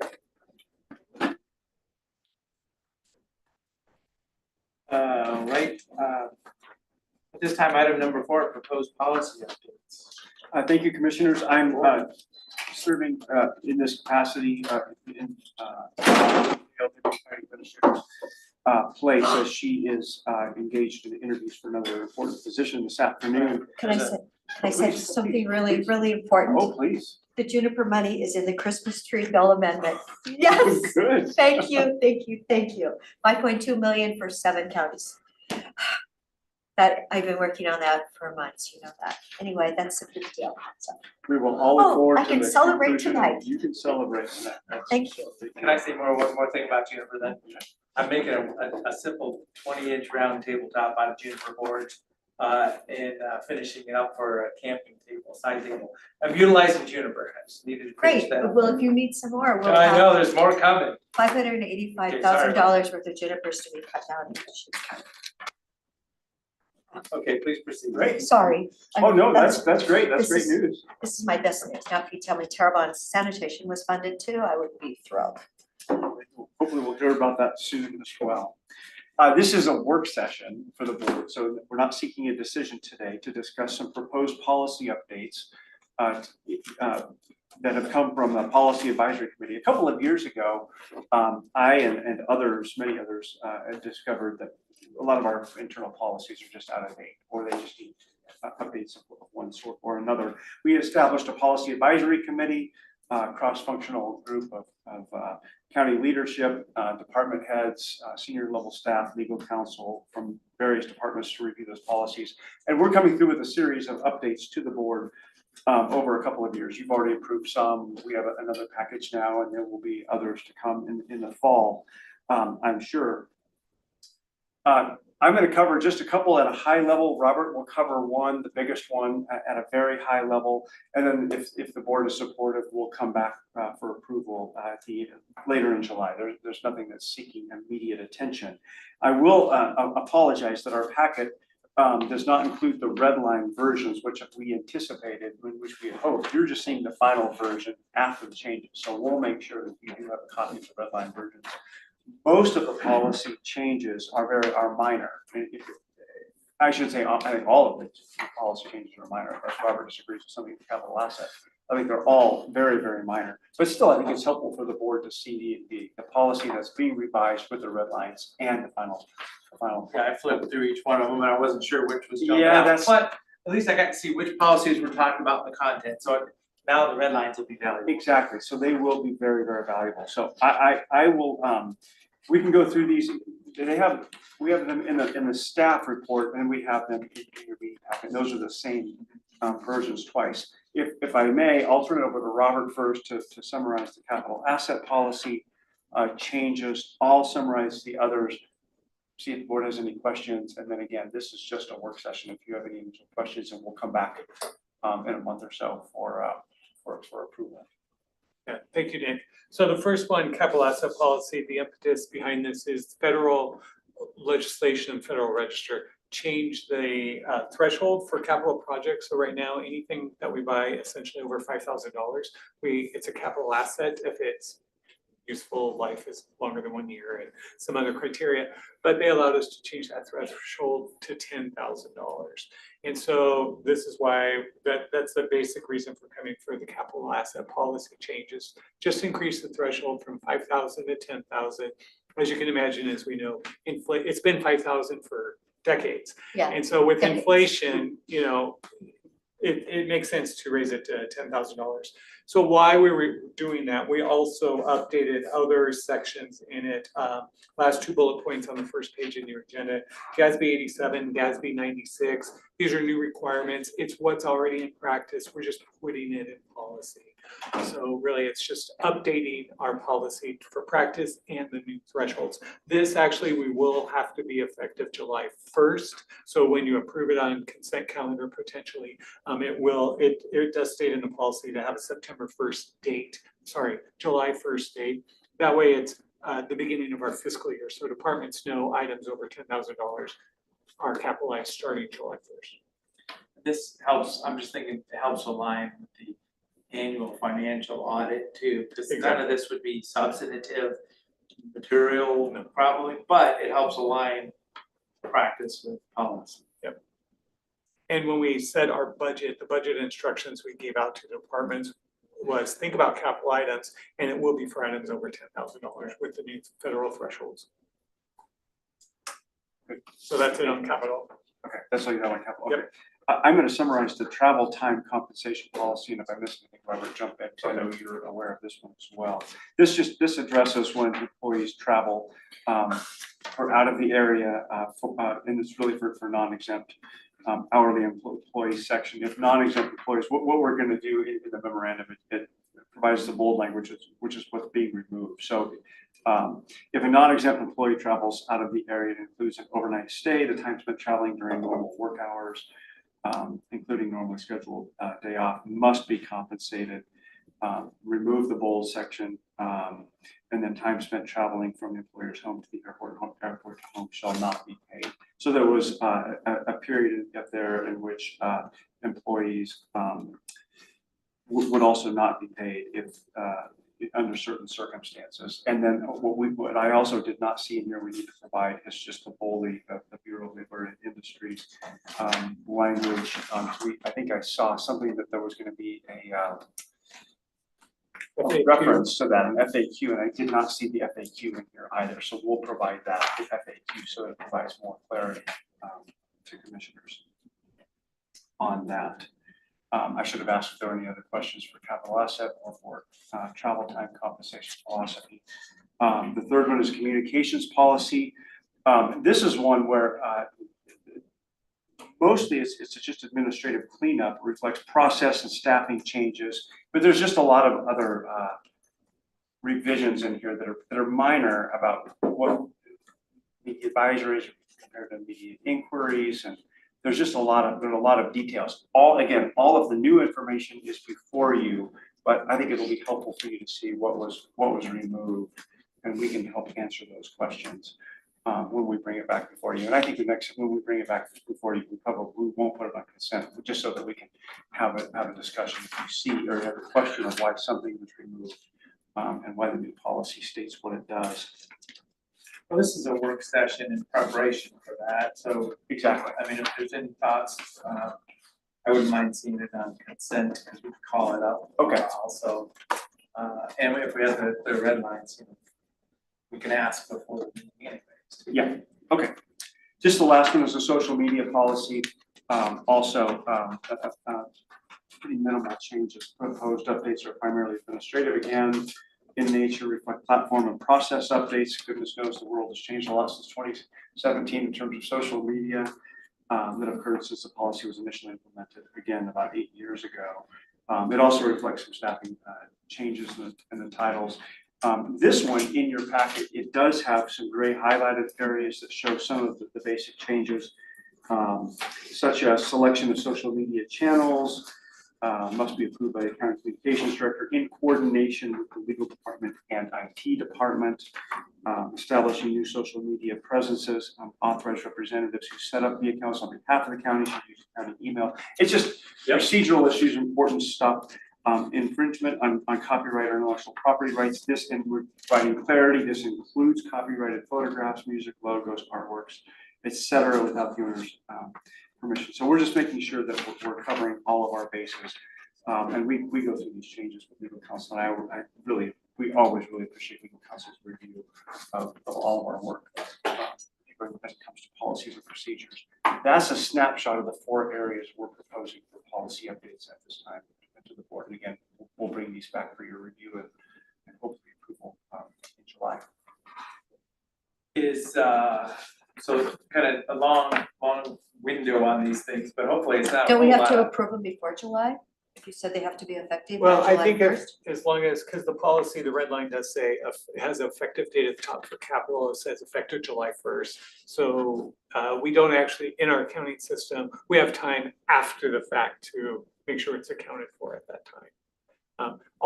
If you want to approve the capital asset policy, it is ready to go today. There's no reason why you couldn't take action on that Well, I policy. just was like, I just wrote it down, July 1st, effective day. Yeah, So- that was the intent when we originally submitted this, and then the goal is to try to bring all policies at one time to the board, and so it has been sitting out there a while. Well, that's kind of what I was Yeah. So a lot of little pieces, it's taken a long time, but there's not anything big changes here at all. Yeah. That's exactly what I was going. I mean, wouldn't that be true of the travel time compensation policy as well? I mean, if we want that to be in effect for the new fiscal year, then we need to pass it before the new fiscal year, or it's, I is mean- that just whenever the policy changes, that's when Yeah, that will. that one will. That will take. Okay. We feel like we're in good shape with that one. What's that? Well, we feel like we're in good shape with the travel time. Yeah.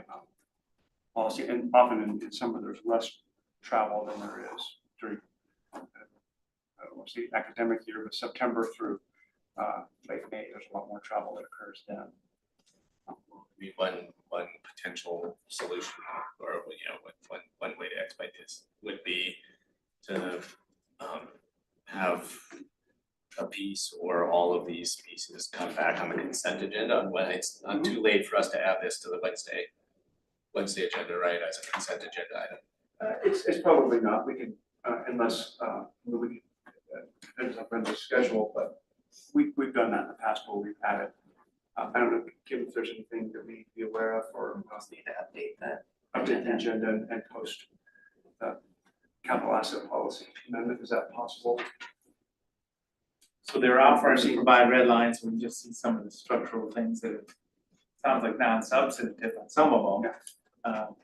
But which we haven't seen, but it sounds like there's support for this through. Yeah, I mean, Wednesday. right, even as a consent agenda item, if the red line is in our packet, we could look is at in it the tomorrow anyways, staff yeah. report, and take a look at it. Yep, All okay. good. Okay, so we'll add the capital asset for this Wednesday, the day after tomorrow, and then we'll bring the others back, because there's just not the time. It's just the one time crunch. Okay, sounds great. So capital asset with red lines. Okay. Excellent. Ready to go Wednesday, there you go, Commissioner. Well, I just was like, I wrote it down.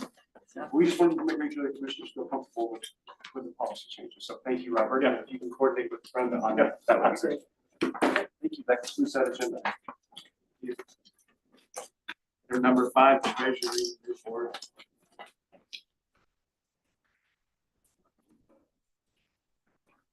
It's a very dynamic time, but it feels like the market. You stole my entire report there.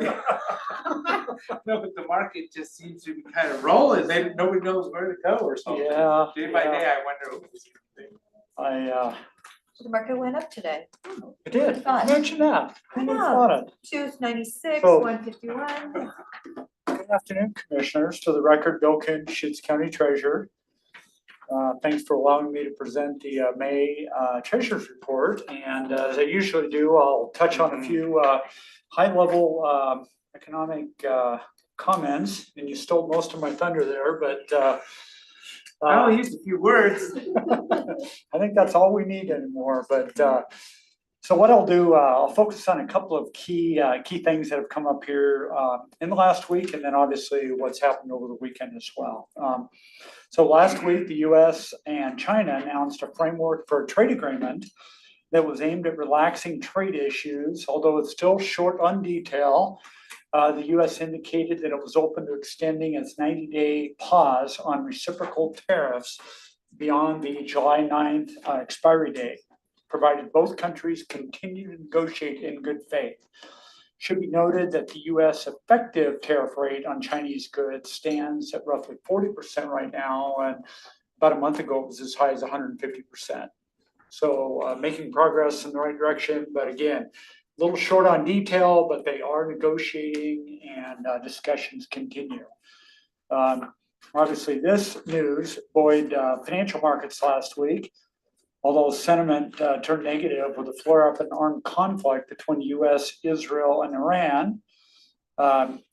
Late last week, this initially resulted in a spike in oil prices and a drop in treasury yields. But as Commissioner Adair alluded to, markets rebounded this morning, oil prices abated, and this was pretty much due to the restrained response from Iran. So they didn't, they responded, but I think they did it cautiously. So anyway, news is coming up as we speak, and so obviously we'll stay in tune on that. But it's a hot spot in the world right now. And it can have all kinds of political spin, but shutting down the the Strait of Suez Canal. Hormuz Oh is yeah, the Strait of is Hormuz. going to have some impacts on the oil 40% of the supply. world's oil passes through that strait.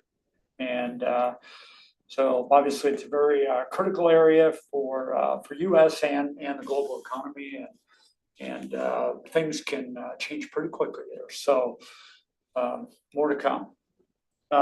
What is encouraging to note is that inflation remains somewhat contained in May, with the annual CPI reading at 2.4%, which was down slightly from analysts' expectations. And this was followed by the producer price index. It dropped 0.5% for the month of May, and year over year, the PPI increased slightly to 2.6%. But that was also in line with analyst expectations.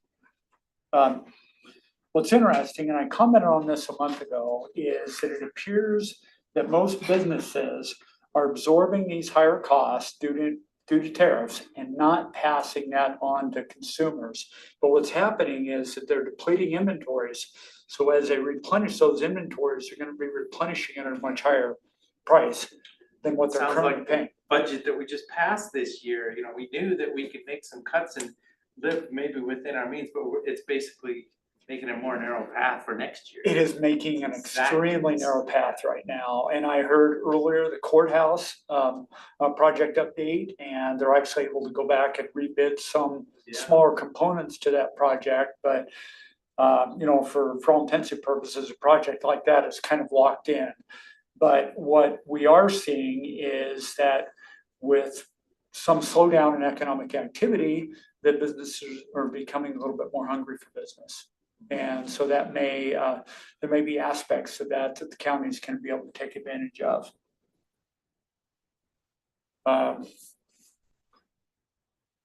And I will also state that other data suggests that consumers have been reeling in spending over the last several months. Matter of fact, consumer spending data was pretty soft for the month of May.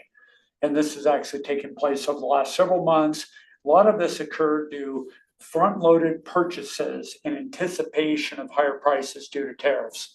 So a lot of auto purchases were front-loaded earlier into the year, and so we're starting to see the sign of that right now. But the interesting thing is Saturday, there were 525 horse trailers with at least, I'd say, 3 horses A in Brasada? minimum at Rimrock. They couldn't even park them because there were so many people, and they were from all over the country.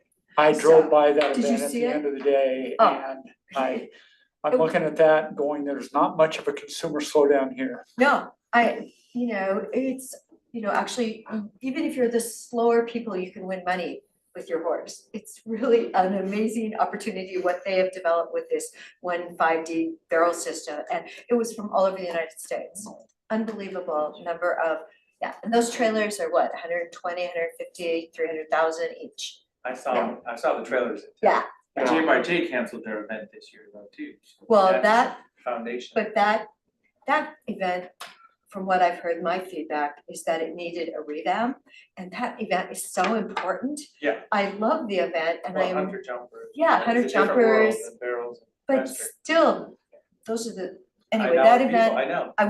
I really hope they will bring it back next year. And I with hope a- they can too. with a That's serious critical funding for their Yeah, program. it just needs a revamp, and people love jumping on grass. Yeah, no.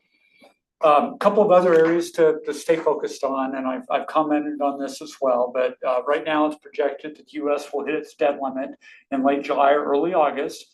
The current tax and fiscal funding bill that's being debated in Congress includes a 4 to 5 trillion dollar increase in the debt ceiling.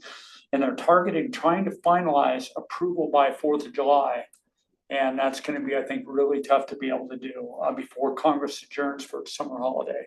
So if they don't get anything in place by that 4th of July holiday, I think it's gonna be challenging to continue to fund our federal government. Which is next week. Yeah, it's rapidly It's coming. approaching in a week and a half. Yeah, So- and then the big beautiful bill is gonna pull in the deficit. So, No, the deficit is already gonna pull in. It's, yeah, but that plan will add $3.4 trillion to the deficit. oh, please. Moving on. Yes.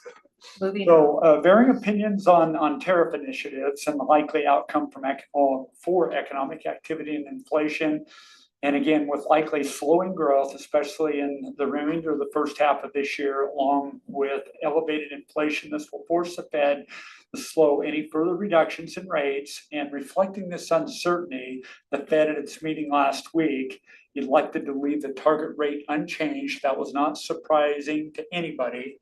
What I have heard recently is that they might accelerate potential rate reductions in the second half of the year and potentially still looking at 2 rate reductions, but again, remains to be seen. The Fed has a challenging path forward, obviously with their dual mandate to maintain employment, but also rein in inflation, and this is. So, but what is inflation doing? And how many rate reductions did we have last year? Yeah. Honestly, you see, Had 4 so many last things year. have actually gone down. Mhm.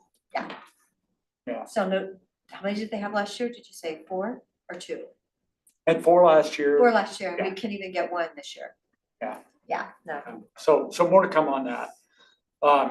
Related to the economy, US jobs growth reported 139,000 jobs, which surpassed expectations of 125,000 in May. The unemployment rate remains at 4.2%, so essentially we're still at full employment right now. But that's nationally, Oregon's going up. That's national. Yeah. Yeah, these are national statistics, yeah.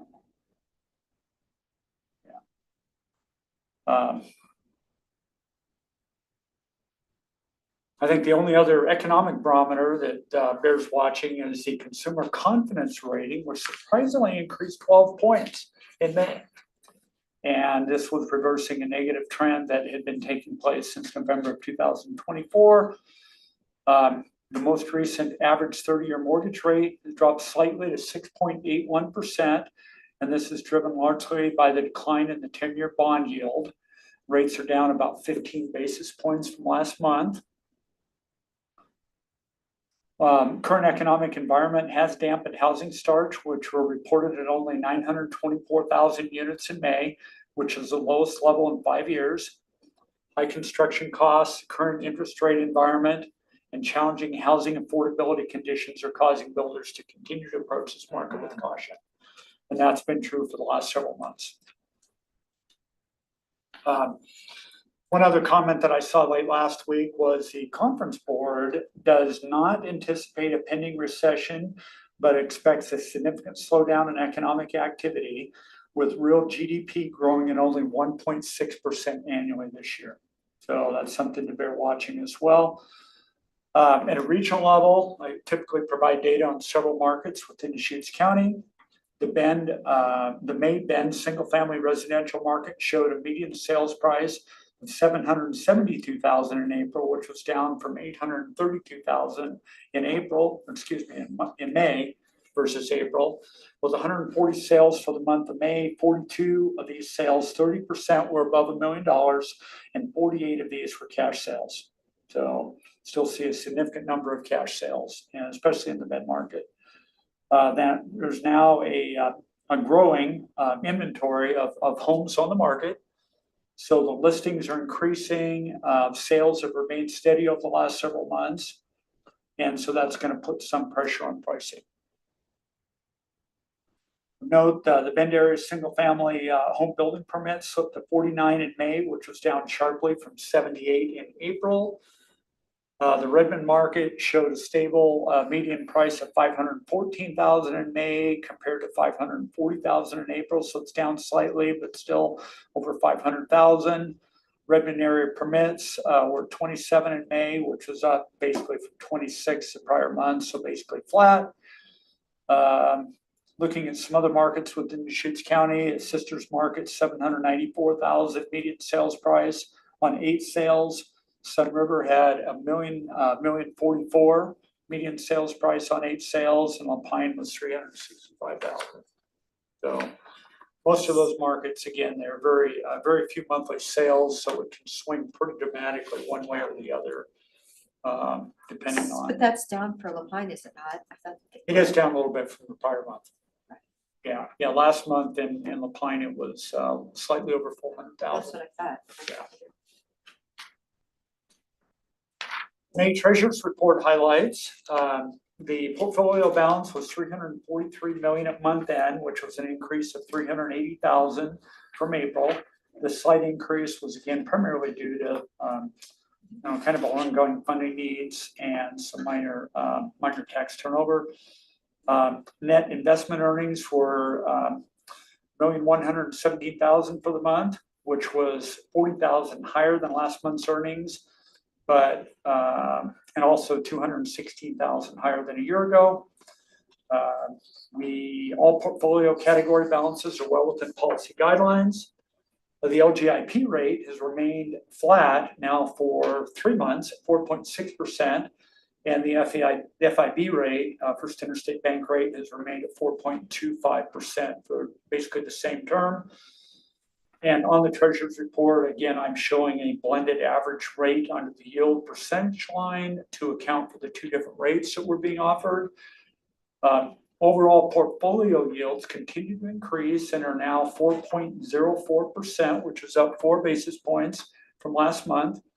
And this overall yield is being positively impacted by redemptions and lower yielding aged investments in the portfolio, and then our ability to either keep those funds in the overnight investment account or to reinvest at a higher rate than they've previously been invested. What is the limit on our LGIP? Oh, it actually, I was looking for it here, I don't see it. 56 billion or something. yeah, and Because we have 64 in it this time. yeah, and that hasn't been raised in the last year. So that limit's still in place. What is It's it then? 61,749. 61,749,000.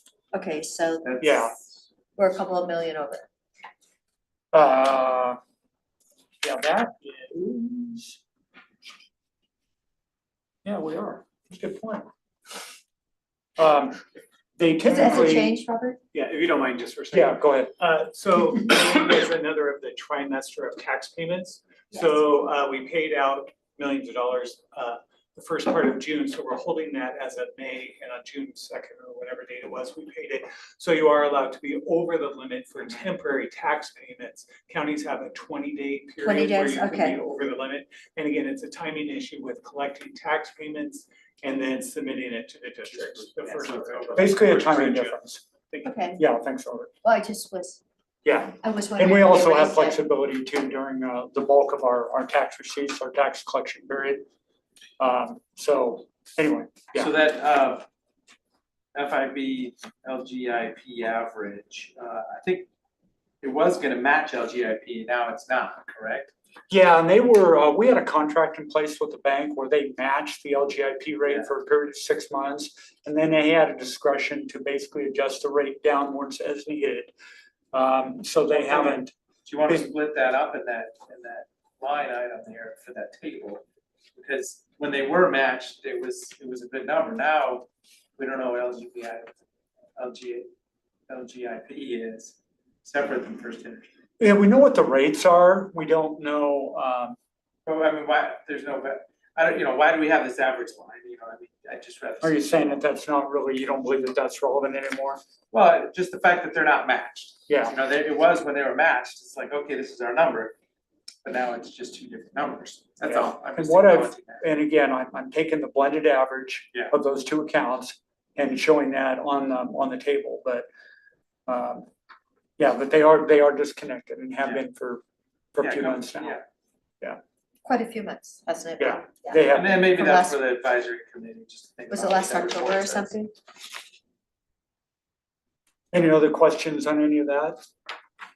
I will state that we've got roughly 30 million in investments that are yielding a sub 1% that will mature by the end of 2025. Many of these investments were made in 2020, and we've got roughly 18 million scheduled for redemption in August of 2025. And any excess funds that basically are the result of those redemptions will either be maintained in the OGIP pool or they will be reinvested long-term. My goal right now is to actually go out and probably extend out our 3-year maturity ladder at that time, depending on what we need versus what we deem to be surplus.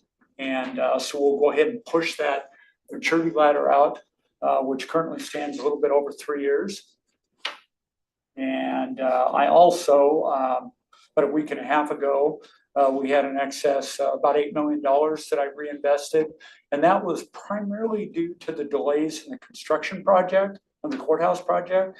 So we've been building cash for a little while, and I went ahead and filled in some buckets, some funding needs that we'll have starting from December through March of 2026. So I've kind of accounted for that timing difference as well in my investment strategy. Well, the distribution looks pretty spread out already, so just gotta fill in. Yeah. Great. So, So that 18 million was a big number though for that window.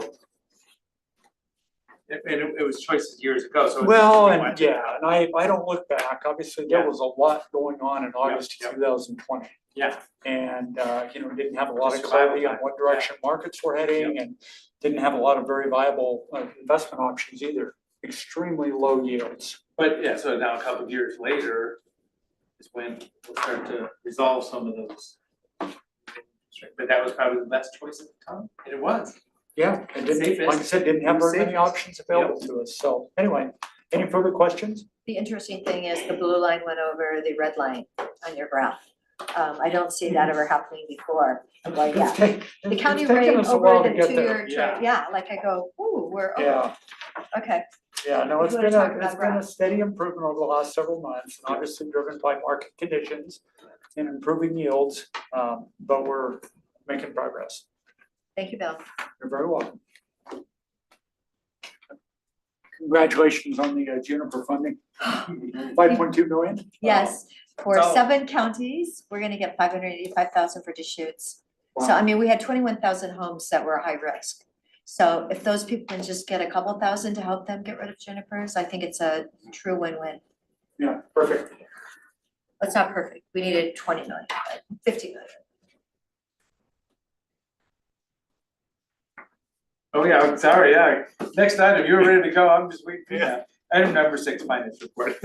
Thank you, Commissioners. For the record, Robert Tintel, Chief Financial Officer, should have mentioned that. So yes, we're here for the finance update for the report for May 2025. It's hard to believe now, and actually we're almost through this last month, but this is 11 months through the fiscal year, so we are getting near the end. And no big surprise, just summary of the entire process. There's no big surprises in this. Luckily, the trends have been following where we've been seeing them, and we'll talk about a few of the areas as we on these funds. But no big surprises, which is a good thing in the financial world. We like it to be consistent. So basically, as I mentioned, we're 91.7% of the year, only 1 month left to go for our financial reports. The second page here for the FTE position control summary. Again, second month where there was no change in the FTE, so which is a little No, unusual. But in the- 911 went up to 7. Yeah, And exactly. that was, to me, this is their busiest time, so that was, oh, wow. Yeah, they went 4 or 5, yeah, they were up 3 actually from a couple months ago. Yeah, and I remember Sarah mentioning I that know. that was gonna happen. I know, but it's just the wrong time. The other one that stood out to me was HR went up to 4, and 4 doesn't seem a lot, but when you have such a small staff, Right, 4 that's really is huge. a lot. And again, they're working on their positions as well. But yes, those were the 2 that stood out to me as well for Others, there's been movement in some of the others, right? And again, we're at 10.26, and about 10% is about, a little over 10% is what we've averaged the last couple of years. When we talk about the unemployment rate, there's most of 100 jobs that could or should be filled, is that some of them are kind of placeholders for budget choices, but 100 jobs out there for somebody. Yeah. Well, solid waste lost 4 too. They went up to 6. And, yeah. I know, how did it like stay the same and yet it didn't? Right. No, The overall FT Right. approval stayed the same, but the Right. vacancy variance Yes, did I mean- change, yes. Yep. So the next page, budget to actuals, total personnel overtime report. This is, you may recall, last Wednesday, Cam came to the budget, our budget financial planning manager, and you approved the budget changes for this year. So that's where it comes into account for projected personnel costs. You'll see that those 4 red X's, which saying they're projecting to be over their cost by the end of the year. But this is before that budget adjustment that you just approved last week. No one's actual personnel costs have increased over their budgeted allotment as of May 31st. So it's just in a proactive stance. One, the big number at the sheriff's office, it's budgeted for 2.8 million, so looks like they're down, but still, it's just such a huge number. Yeah, there were overtime, and that is the biggest category for our overtime. That's a great point, is, and yet they're still under that amount, which is good. And some of the red X's in overtime are smaller amounts that, really aren't that material for the overall budget. So we'll flip quite a few pages. I'll go to the general fund, Fund 001 in your report. One thing you'll notice, this is a good news item for you. So property taxes current, and this is under general fund, you'll see that we budgeted 39.6 million. Our actual to date is 39.852, and we expect to be 39.884 by the end of the year. June, 1 month left. So this is $280,000 over what we budgeted. The reason I mention that is, you might remember mid-year, we actually lowered that estimate when we got the actual assessed value in. We thought we'd be under by about $212,000. However, we are going over. And when we do the budget, we assume everyone has taken the 3% discount. That's just automatic, we take off, right?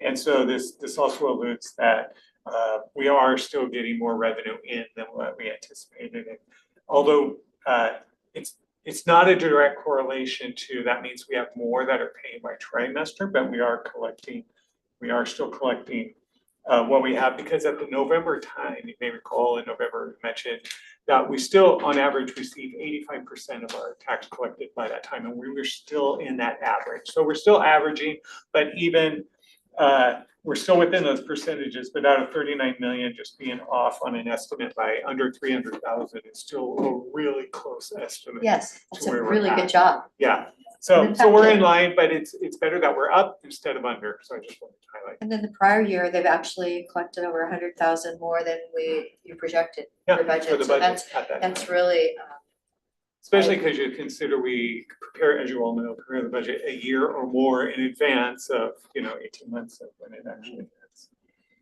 So the other revenue pieces for the general fund, other general revenues, it shows $377,000 variance, positive variance, projecting more. That's mostly due to interest revenue, as you just heard about.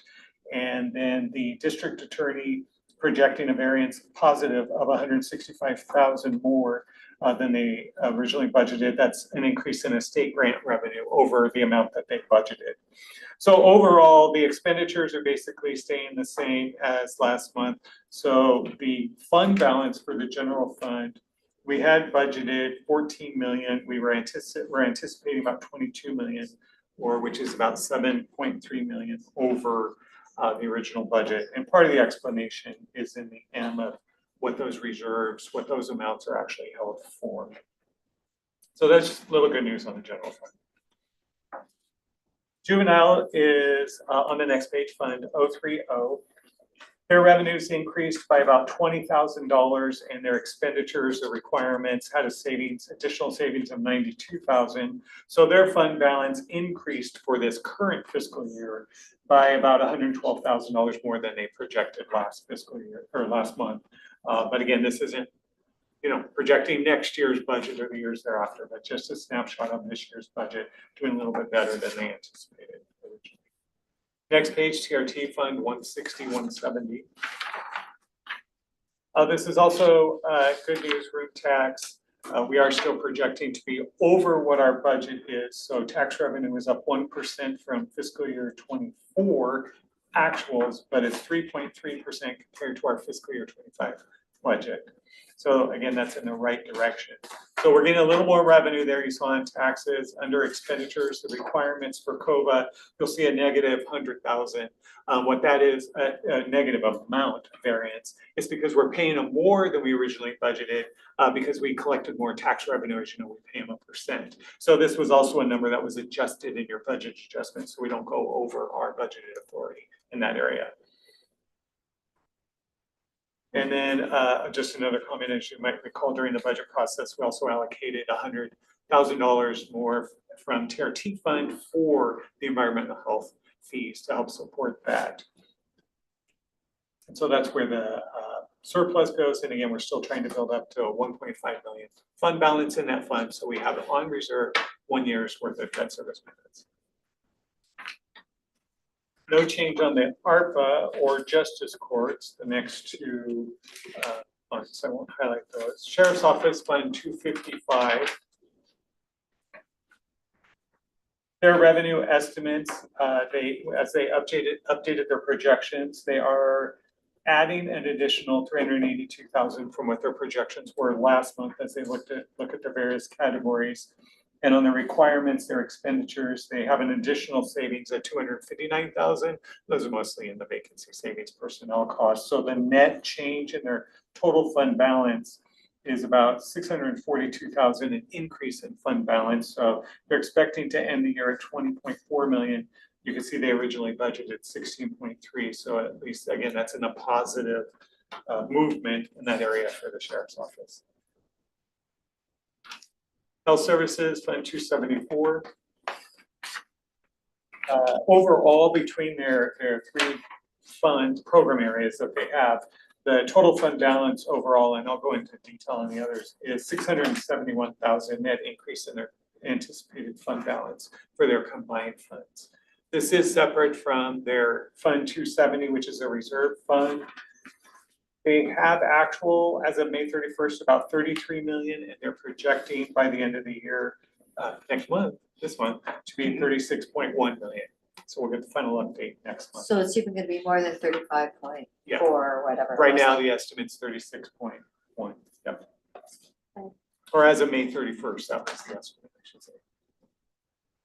There was no change in the admin fund, so I'll skip to the next page. Behavioral Health Fund 274. That's where we saw most of the change within the health services combined 274. Their revenue increase of $480,000 when they looked at their revenues for their projections. The largest increases came from the OHP fee for service and then state Medicare as they adjusted their projections for this year. In their requirements, their savings, they have additional savings of 223,000 as they looked at their personnel costs. So overall, for the behavioral health fund, their ending fund balance projection is to be 4.3 million or 1.3 million over budget, which is a 704,000 increase from what they had talked about last month or projected last month. No change in public health. Community Development Fund 295, the next page. These are updated projections here as well. The revenue increased slightly from last month, actually by 434,000, actually more than slightly. So doing a little better than they had, and that's reflected in their bottom line, in their transfers as well. They made additional transfer because their end balance in the projection column of fund balance, their target is $1 million. So anything over that, they transfer out. Since they got a little more revenue in, adjusted their transfer, they'll end at $1 million because it goes to their other funds. Revenue projections are $645,000 overall, more than the original budget. Accounts for commercial project revenue mainly, and the expenditure projections are $478,000 less than the original budget due to the Oregon paid leave, the savings from that program, unfilled positions, and then reduced materials and supplies. So it helps their bottom line. On the road fund 325, basically they just expenditures were reduced. They have additional savings by $244,000. Their actuals are less, so they adjusted their projections, so that affected their bottom line. Skipping ahead, no further changes in the next funds. Now I'm on solid waste fund 610. The rest were consistent with previous projections. Solid waste increased their revenue, their resource projections by $447,000. 477 is the result, but they increased from last month by 447. So they were about even last month on their projection, but now they've skipped ahead further, which is nice. Again, in the right direction. If that is really an economic indicator, it's, you know, it's so close to year to date. It was 92 and year to date is 91.7. So, I mean, it is fascinating. Yeah. That, you know, you hear these things and yet our indicator says we're right on target. Yeah. Who knows? So again, their fund balance, they're expecting to end the year at $3.8 million, which is $1.9 million more than they originally had budgeted at that time. Fair and Expo Fund 615, they increased their revenue projections by $83,000. They had additional savings in their expenditures by $40,000. So their net fund balance did increase by $116,000, with leaving their projection at $748,000. The same on the next couple reports, no changes. Go to RV Park Fund 618. They increased their revenue projection. Oh, there was, I had a question on the Fair and Expo 615. There was a zero on, I think it's under storage. We projected we'd have 45,000. Are they no longer doing that RV and boat storage like they have? Is that what's going in there that we're not doing anymore? Because we did have a budget for it. I'll follow up. I can step up. Board member from the fair. Oh, Perfect. yes, That's thank a you, good Bill. thing. I knew you were waiting for me. I highlighted that. Yeah, we ran into an insurance issue last Yes. fall in providing the appropriate amount of insurance to provide coverage for people that were storing RVs there, and we have not stored any RVs over the winter months. So that was a major thought something departure must have from our happened. budget. Yeah, because of insurance. It was Yeah. insurance related. I know, because insurance now, the industry itself is such a hard to deal with. So I think you see a 0.00 on that line. Yes. We see zeros. So we can have a square dance in there in the dead of winter now, right? Cause it was Doesn't always generate packed quite the solid. same level of revenue. Yeah, there you go. What can we Did that do? answer your question? It did. I mean, I just went like, oh, I need to ask, so, thank you. Need to look for some revenue Insurance no replacement longer. for that. Yeah, 45,000. That was, they were full, I know, it's amazing. Yeah, Yeah. I know. It's always interesting to go there and see them all. So I wonder where the market went. Yeah, so overall, they did increase in their food and beverage in some areas there from their last projection, and they have additional savings of 40,000 in the requirements. So the net of their bottom line, their projection and fund balance, it did increase over the last month by 116,000. They had already accounted for that zero revenue in that rental storage place. So, good question, thank you. So back to RV Park Fund 618. Again, not big numbers, but they did increase their revenue of 23,000, had additional savings of 9,000. So their fund balance did increase by 32,000. And I just mentioned it because for this size of a fund, 32,000 means more than in some other funds. You know, In but this fund, it's in the right direction. Risk Management, Fund 670. To increase their revenues by 262,000 for their year-end projections and increased expenditures of 142,000. So the net of that, the net change in this fund has been 120,000. Still positive compared to what the budget was at 5.9 million for total fund balance, and they'll end up at 6.8 million is the projection. This is where we may have to pay for unemployment for striking workers if that ever came around, That is right? correct, yes. And it was almost 500,000. F, all unions. Yeah, in area everybody did. Per week, 478,000 per Yeah. week. Yeah, Per week, yeah, per week. but that would be worst case scenario. Worst case scenario, if all unions exit strikes and everybody went on strike at the same time, right?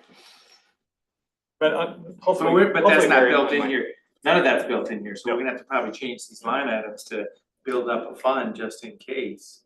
Yeah, Or at and- least to get something to roll through. Right, yeah, do we need to keep a higher reserve in case that would happen? And it would also be, you know, obviously our contracts are on 3-year, 5-year, whatever the new years are, and so they're staggered out, so it's not likely that all of them would occur at the very same time. Thank goodness. Yeah, I mean, if we're gonna build some risk cushion around that possibility, it should be mindful of when we just completed contract negotiations for, our biggest contract, for example, so. Yep.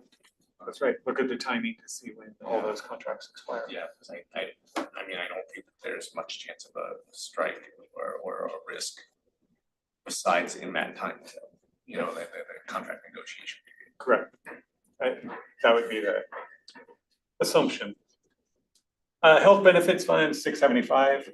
Again, this is through May, and the great news is when our benefits consultant sent us the May actuarial report, they sent a bar graph, and our funding level is higher than our expenditure level, which is where we want to be. And so we're still there through May, which is a good sign. And so we have 1 month to go, and then of course the straggler claims that come in as we process them after year end, so by September. But we're in a much better position than we were a year ago or even 2 years ago. So the fund is projecting to end at 8.5 million, even though as of today, we do have 11.2 million as fund balance in the fund, but we're just still being conservative, expecting, as these claims are processed, we'll end the year. But still positive and within our policy, and so that's great news. No, that's actually outstandingly fabulous news that, because we, if you look at our little statement over there, we went down to $1 million budget at, couple fiscal year 24. So Yeah. we've really come a lot, we're way back. The where it's budget, and we safer. did that to make sure we had enough expenditure in case they did come in Right. higher. But the good news is, we did end at 3.8, which is still below where we should have been. So Right. yes, we've come a long way from a year ago. You can sleep nice.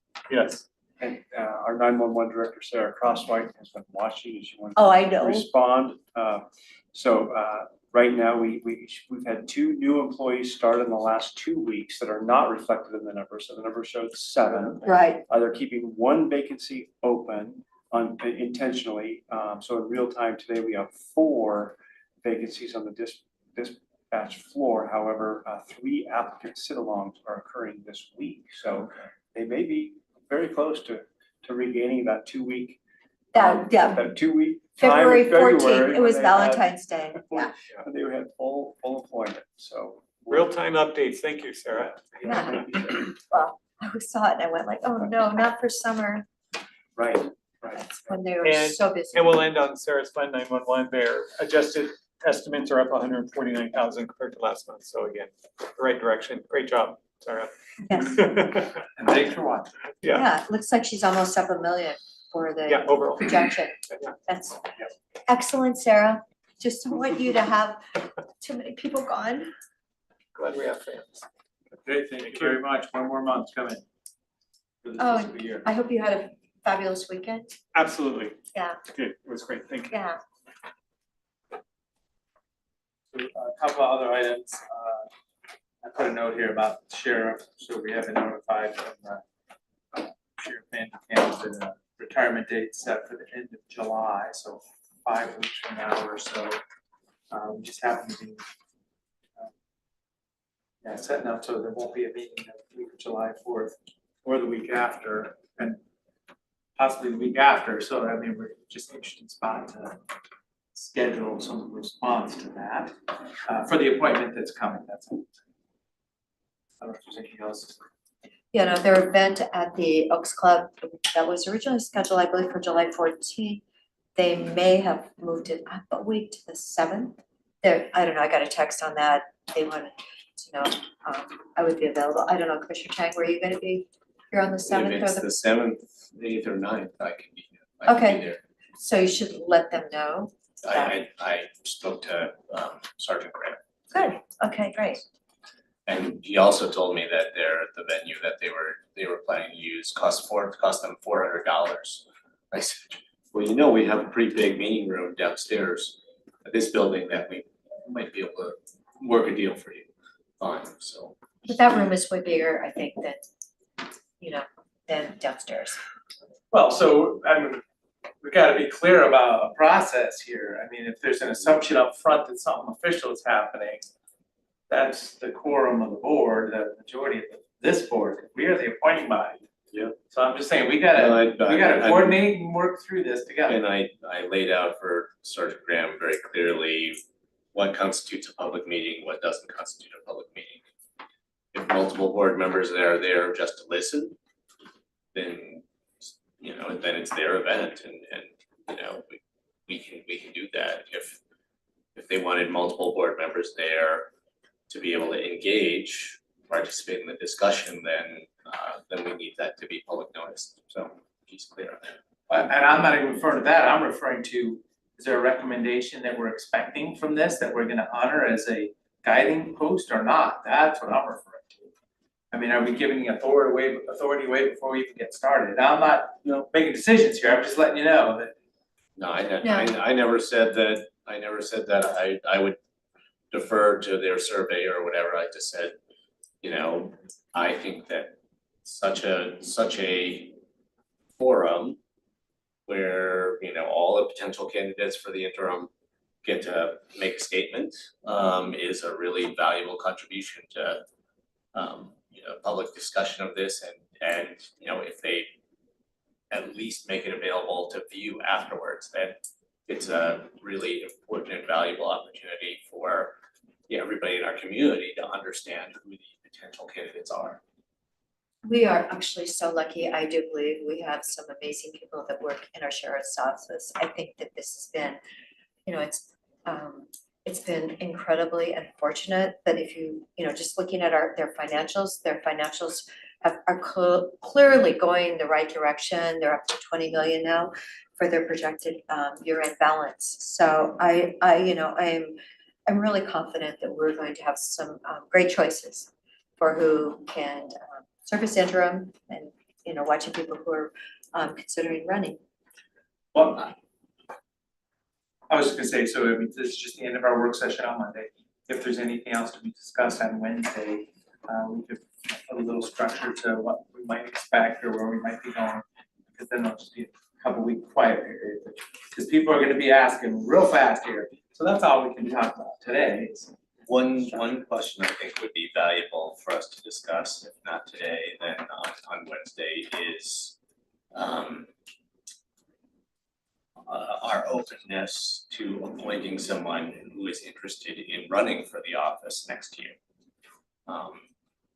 My first preference would be that we don't appoint someone who's interested in running next year, because incumbency is a huge advantage to anyone who wants to run for an office, and us appointing someone on an interim basis who's going to run in 2026 could essentially be handpicking the next sheriff, long-term sheriff, and I would rather have the voters do that. So that's my preference, but also some of the best potential candidates who fit the bill, not interested in running next year, very familiar with the office, well respected within Deschutes County Sheriff's office, you know, some of those people actually are not eligible or aren't available. So, you know, we might need to look into people who are interested in running, interested in running next year as potential interims as well. But, you know, that question, you know, kind of resolving that question among the three of us, I think could give very clear direction to people who are throwing their hat in the ring on it, you know, for the interim right now. It could be, you know, we could take a field of 10 candidates and shrink it to 6 or something. Which, you know, if there was support for that idea, that you know, I think it would be good to give them that clear direction right now. So if we have 2 candidates, we have the May primary, we go to November. But if we have 3 candidates and we could do that in May, and if they get over 50%, then they could win in May. So, but they would not still take office until January, correct? Like last time? Even though they're elected in May, would they take office in May or after that, or would they have to wait till January? Right, so that's fascinating. Really? Like we could, you know, our interim appointment, we couldn't truncate that. Once there is a clearly elected new sheriff in May. You mean to change who the interim is? Yeah, I guess change in the. Change from one interim to the next, and then No, they I don't think take you have over. the authority to do that. I'd have to look into that a little bit more. Unless the interim resign. Well, yeah, absolutely. I mean, we were just If they vacated wondering the if- position, but I don't Yeah. think you can make it contingent. Oh, gosh. The So- position would be vacant, it would be appointed for the duration of the term. Okay. Well, the duration of the term runs until January. of 27. Well, no, it I gets mean, triggered. the actual term for for Sheriff Vandekam runs Well- 4 years. True, sorry, So- but because it's prior to the 2-year mark, then it goes until the next general election. Then he would be, and so the interim would be through, I believe it's January 27. And again, I can look into it further if that's something that you want to look into. It's pretty important. I think that's. So I already kind of figured out that I don't know that I would make it a hard requirement that somebody doesn't run for office, you know, into this process. And I think you kind of said the same, you're like, well, let's do this, but if this, you know, maybe we won't. So I wouldn't use it as a hard filter for somebody to have to say will not run for office. I don't think I'm not gonna do that. Yeah, but I guess the trade-off then, if we're gonna allow people who are going to, who are planning on running in 2026 to serve in the interim role, it means that the selection of the interim at this point needs to be a lot more rigorous. I think it needs to be a very open, public, competitive, transparent process. You know, that meaning that, you know, people should have to send us a written statement, you know, that's gonna be available for everybody to see. They should be able to, you know, have opportunities to speak in public, you know, make a public statement about why, you know, they're the right person to serve in this role, and everyone should be able to see that. That may be, you know, that might be fulfilled by the Sheriff's Employees Association forum that they're putting together, but if we might be picking the person who has all the advantage in the world running in the election next year, and then might serve for 4 years, 8 years, who knows how long after that, then we need to have a lot more rigorous of a process right now. Well, it's a 1.5 serve, so clearly, if that person doesn't do an effective job, the voters of Deschutes County won't vote for him. I mean, a 1.5 is a really, it's a clear indication of what kind of job they're gonna do. It won't be a year and a half. I mean, you know, the May election is 11 months away. 10.5 months at this point. Yeah, 11 months. Okay, but just two questions. One is, you mentioned discussing this on Wednesday. We're already gonna update the board's agenda for the consent item. Is the board interested in adding another item to discuss a potential sheriff transition or not at this time? Just as we know if there may be a discussion or not. As I say, this is just other items at the end of our work session today for the three of us, just to compare notes, because the sheriff did announce that he's, going to commit to July 31st today. You're coming up with the concept of a big process, and we want to talk about that on Wednesday. As I say, and if we don't, it'll just slip 2 weeks. No, I think we should talk about it more, So then publish it for Wednesday.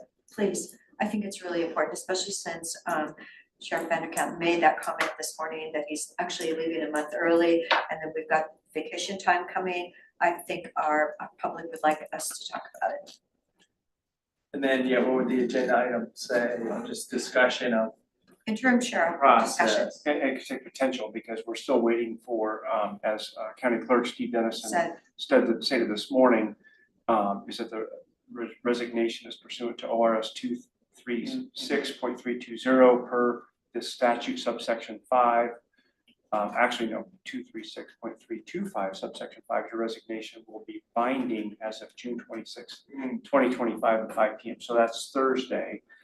So as your staff will be, and I assume if anything were to change between now and that time, the email would either come to me or to County Clerk Steve Dennison. We will let the board know immediately if we hear anything, or immediately after 5 p.m. So I would just say, in terms of the board's agenda item, could be potential sheriff transition, something of that nature until. So the binding concept of an elected official announcing a retirement, the kind of business confirmation of that, right? So that's a couple more days. Okay, good, okay. But June there's 26th. support for discussion on what's that the world knows. Yeah, and I, the other thing I'll say about doing a more public, competitive, transparent process is there's a lot of people who are very concerned about this issue right now. And the more we do in the light of day, where everyone can see and where they understand everything that's being considered, the less we're gonna be second guessed later on, in my opinion. There's if we draw the blinds and just come out with a selection in a few weeks, everybody's gonna question why we picked that person, what discussions were had. I would rather have those discussions in broad daylight, and everyone can watch them, and they can, if they don't like our reasoning, oh well, but at least we did it in public, and I'm confident I'll be able to defend whatever thoughts or deliberations or votes or recommendations come out of me. So more discussion Wednesday. I don't know if there's anything else today. Thank you, that's great. Great. So Brenda, I hope you didn't do it already. Did not. She did not, I checked before I. I know, it's- I was gonna say, that just happened this morning, a couple hours. So ODOT memo for Thompson Lane, I know that this was kind of kicked around, there's a memo from ODOT says, there's a possibility of getting approval for Thompson Lane, which is a possible project area for Deschutes County land. This is the opportunity right now. We need to see it on an agenda that says we're receiving a memo. We've acknowledged we received a memo. Any thoughts on that? Yeah, I think it should have been on the board agenda for this week. And Well- we had the opportunity to do that, and disappointed that we're not. Is to say, when I look at this, it's a piece of paper that says that the county asked, is there access? And the response is, we've studied it, and the answer is yes. So what's the agenda item? I guess that's, I'm not picking a fight here, I'm just saying, what's the agenda item? Let's rewind. Last year, this board did not submit an application for design and planning funding to State Parks and Recs grant program. Because this question of access from Highway 97 was outstanding. This year, that cycle is going to be open in a matter of weeks. And if we really wanted to be able to respond to that, we need to determine whether we're satisfied with ODOT's response or what ODOT has offered to us immediately, so that staff could start working on an application. By postponing this item until late July. But it's not being actively postponed. From my point of view as the chair, and that's why we're talking about here, what are we doing here? I mean, the memo's been received. So we need to analyze the memo? Do we need to publish the memo to the world? I don't understand the action. The holdup last year on submitting an application was this question. So now the question has been resolved. So we could pick up the discussion that we were having last year in a time frame that is actually responsive to the grant cycle that is about to open up and then close right before our eyes. So that responding to a grant cycle with the memo. Does the memo need to be on an agenda to receive the memo? That's, I mean, I'm trying to work this out with you. You're trying to attack me and I don't understand where we're supposed to go with this. And I remember I wasn't excited about the campground there.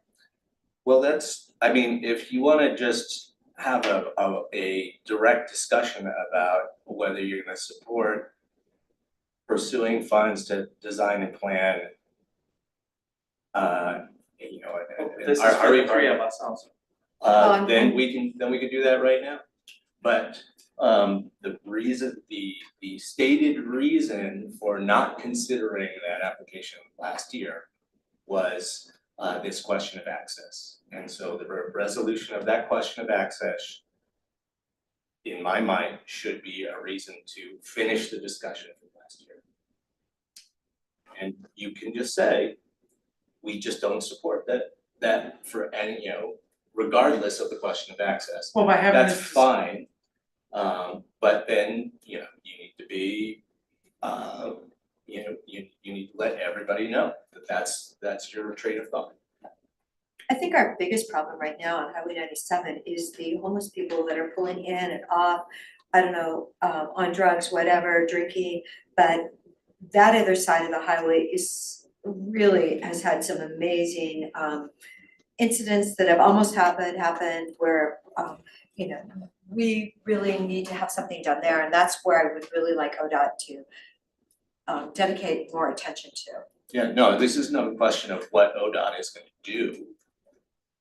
This was a question that we posed to ODOT about whether we had the authority to plan for an access point off of 97 or not. They're not gonna build that for us. And while there is, you know, there are absolutely concerns about people getting on and off the road on Highway 97 in that neck of the woods, that's on the other side of a concrete barrier. We're talking about what's happening on the west side. Well, I pulled off on Bowery Lane the other day and I found that rather fascinating. Like, oh my gosh. And then you get down the little bridge and then you realize that, okay, yeah. Fortunately, I think it went through where it needs to go, to the juniper. Yeah.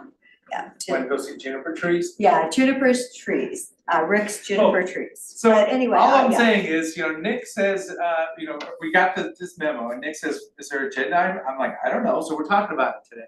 You know, you're reminding me that layers to this, but to put an agenda item that says memo received from ODOT. That's probably not our agenda item.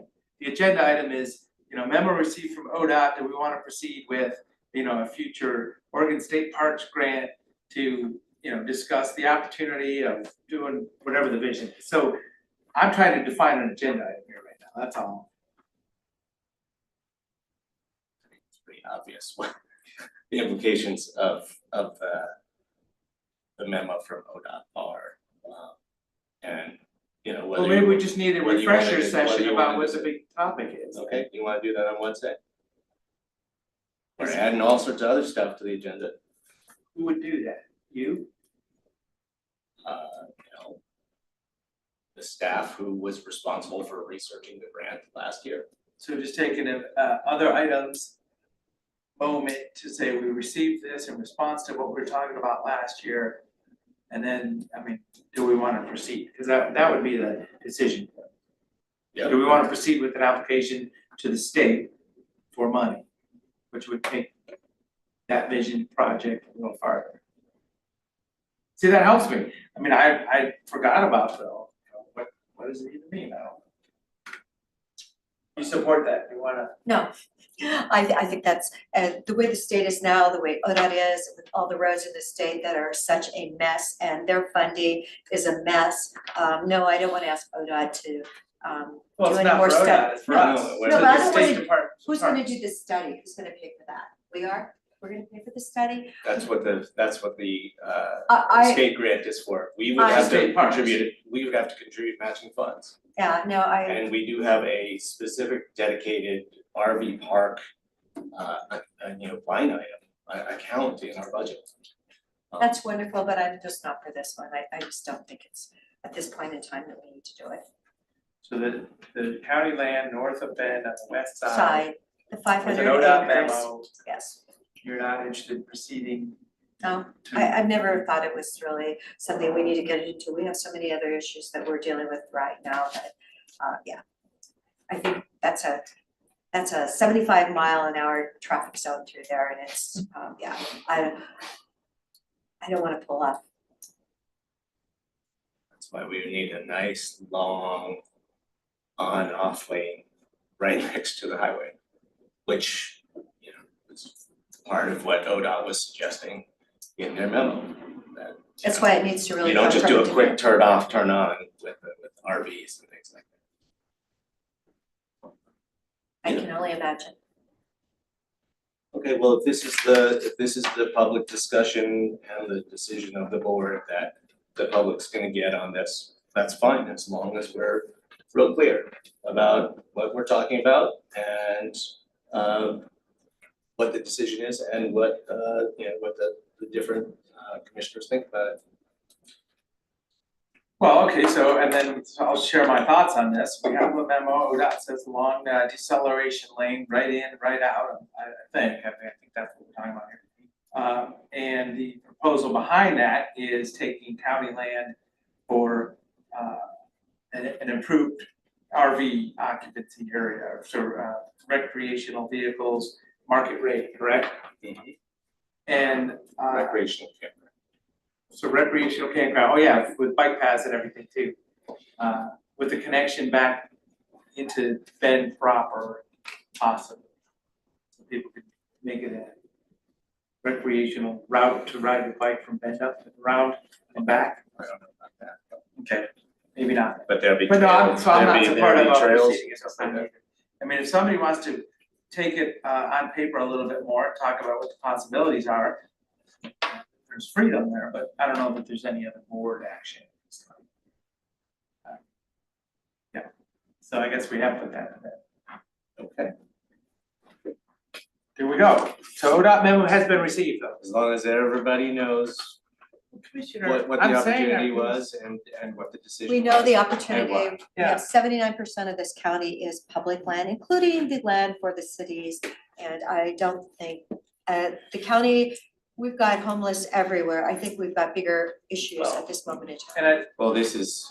I know, this is not the Putting in a homeless. developed recreational area is one of the best ways to ensure that this site does not become another unauthorized homeless encampment area in the future. Because a virtuous cycle of use prevents negative cycles of use. Okay. That's. which reminds me that I would rather see private development and private opportunities for campgrounds, because I do support market rate campgrounds. I don't know that the county, we should go into that business. A whole lot of counties do that, and what was under discussion here, an actual park with a campground, large park, is not something that the private sector provides. Okay, are we done? Yeah, thanks for that discussion though. As I say, I'm just acknowledging that the memo has been received. So anything else, any other items? So we're done? Seeing none, meeting adjourned then. Yeah. Fabulous, thank you.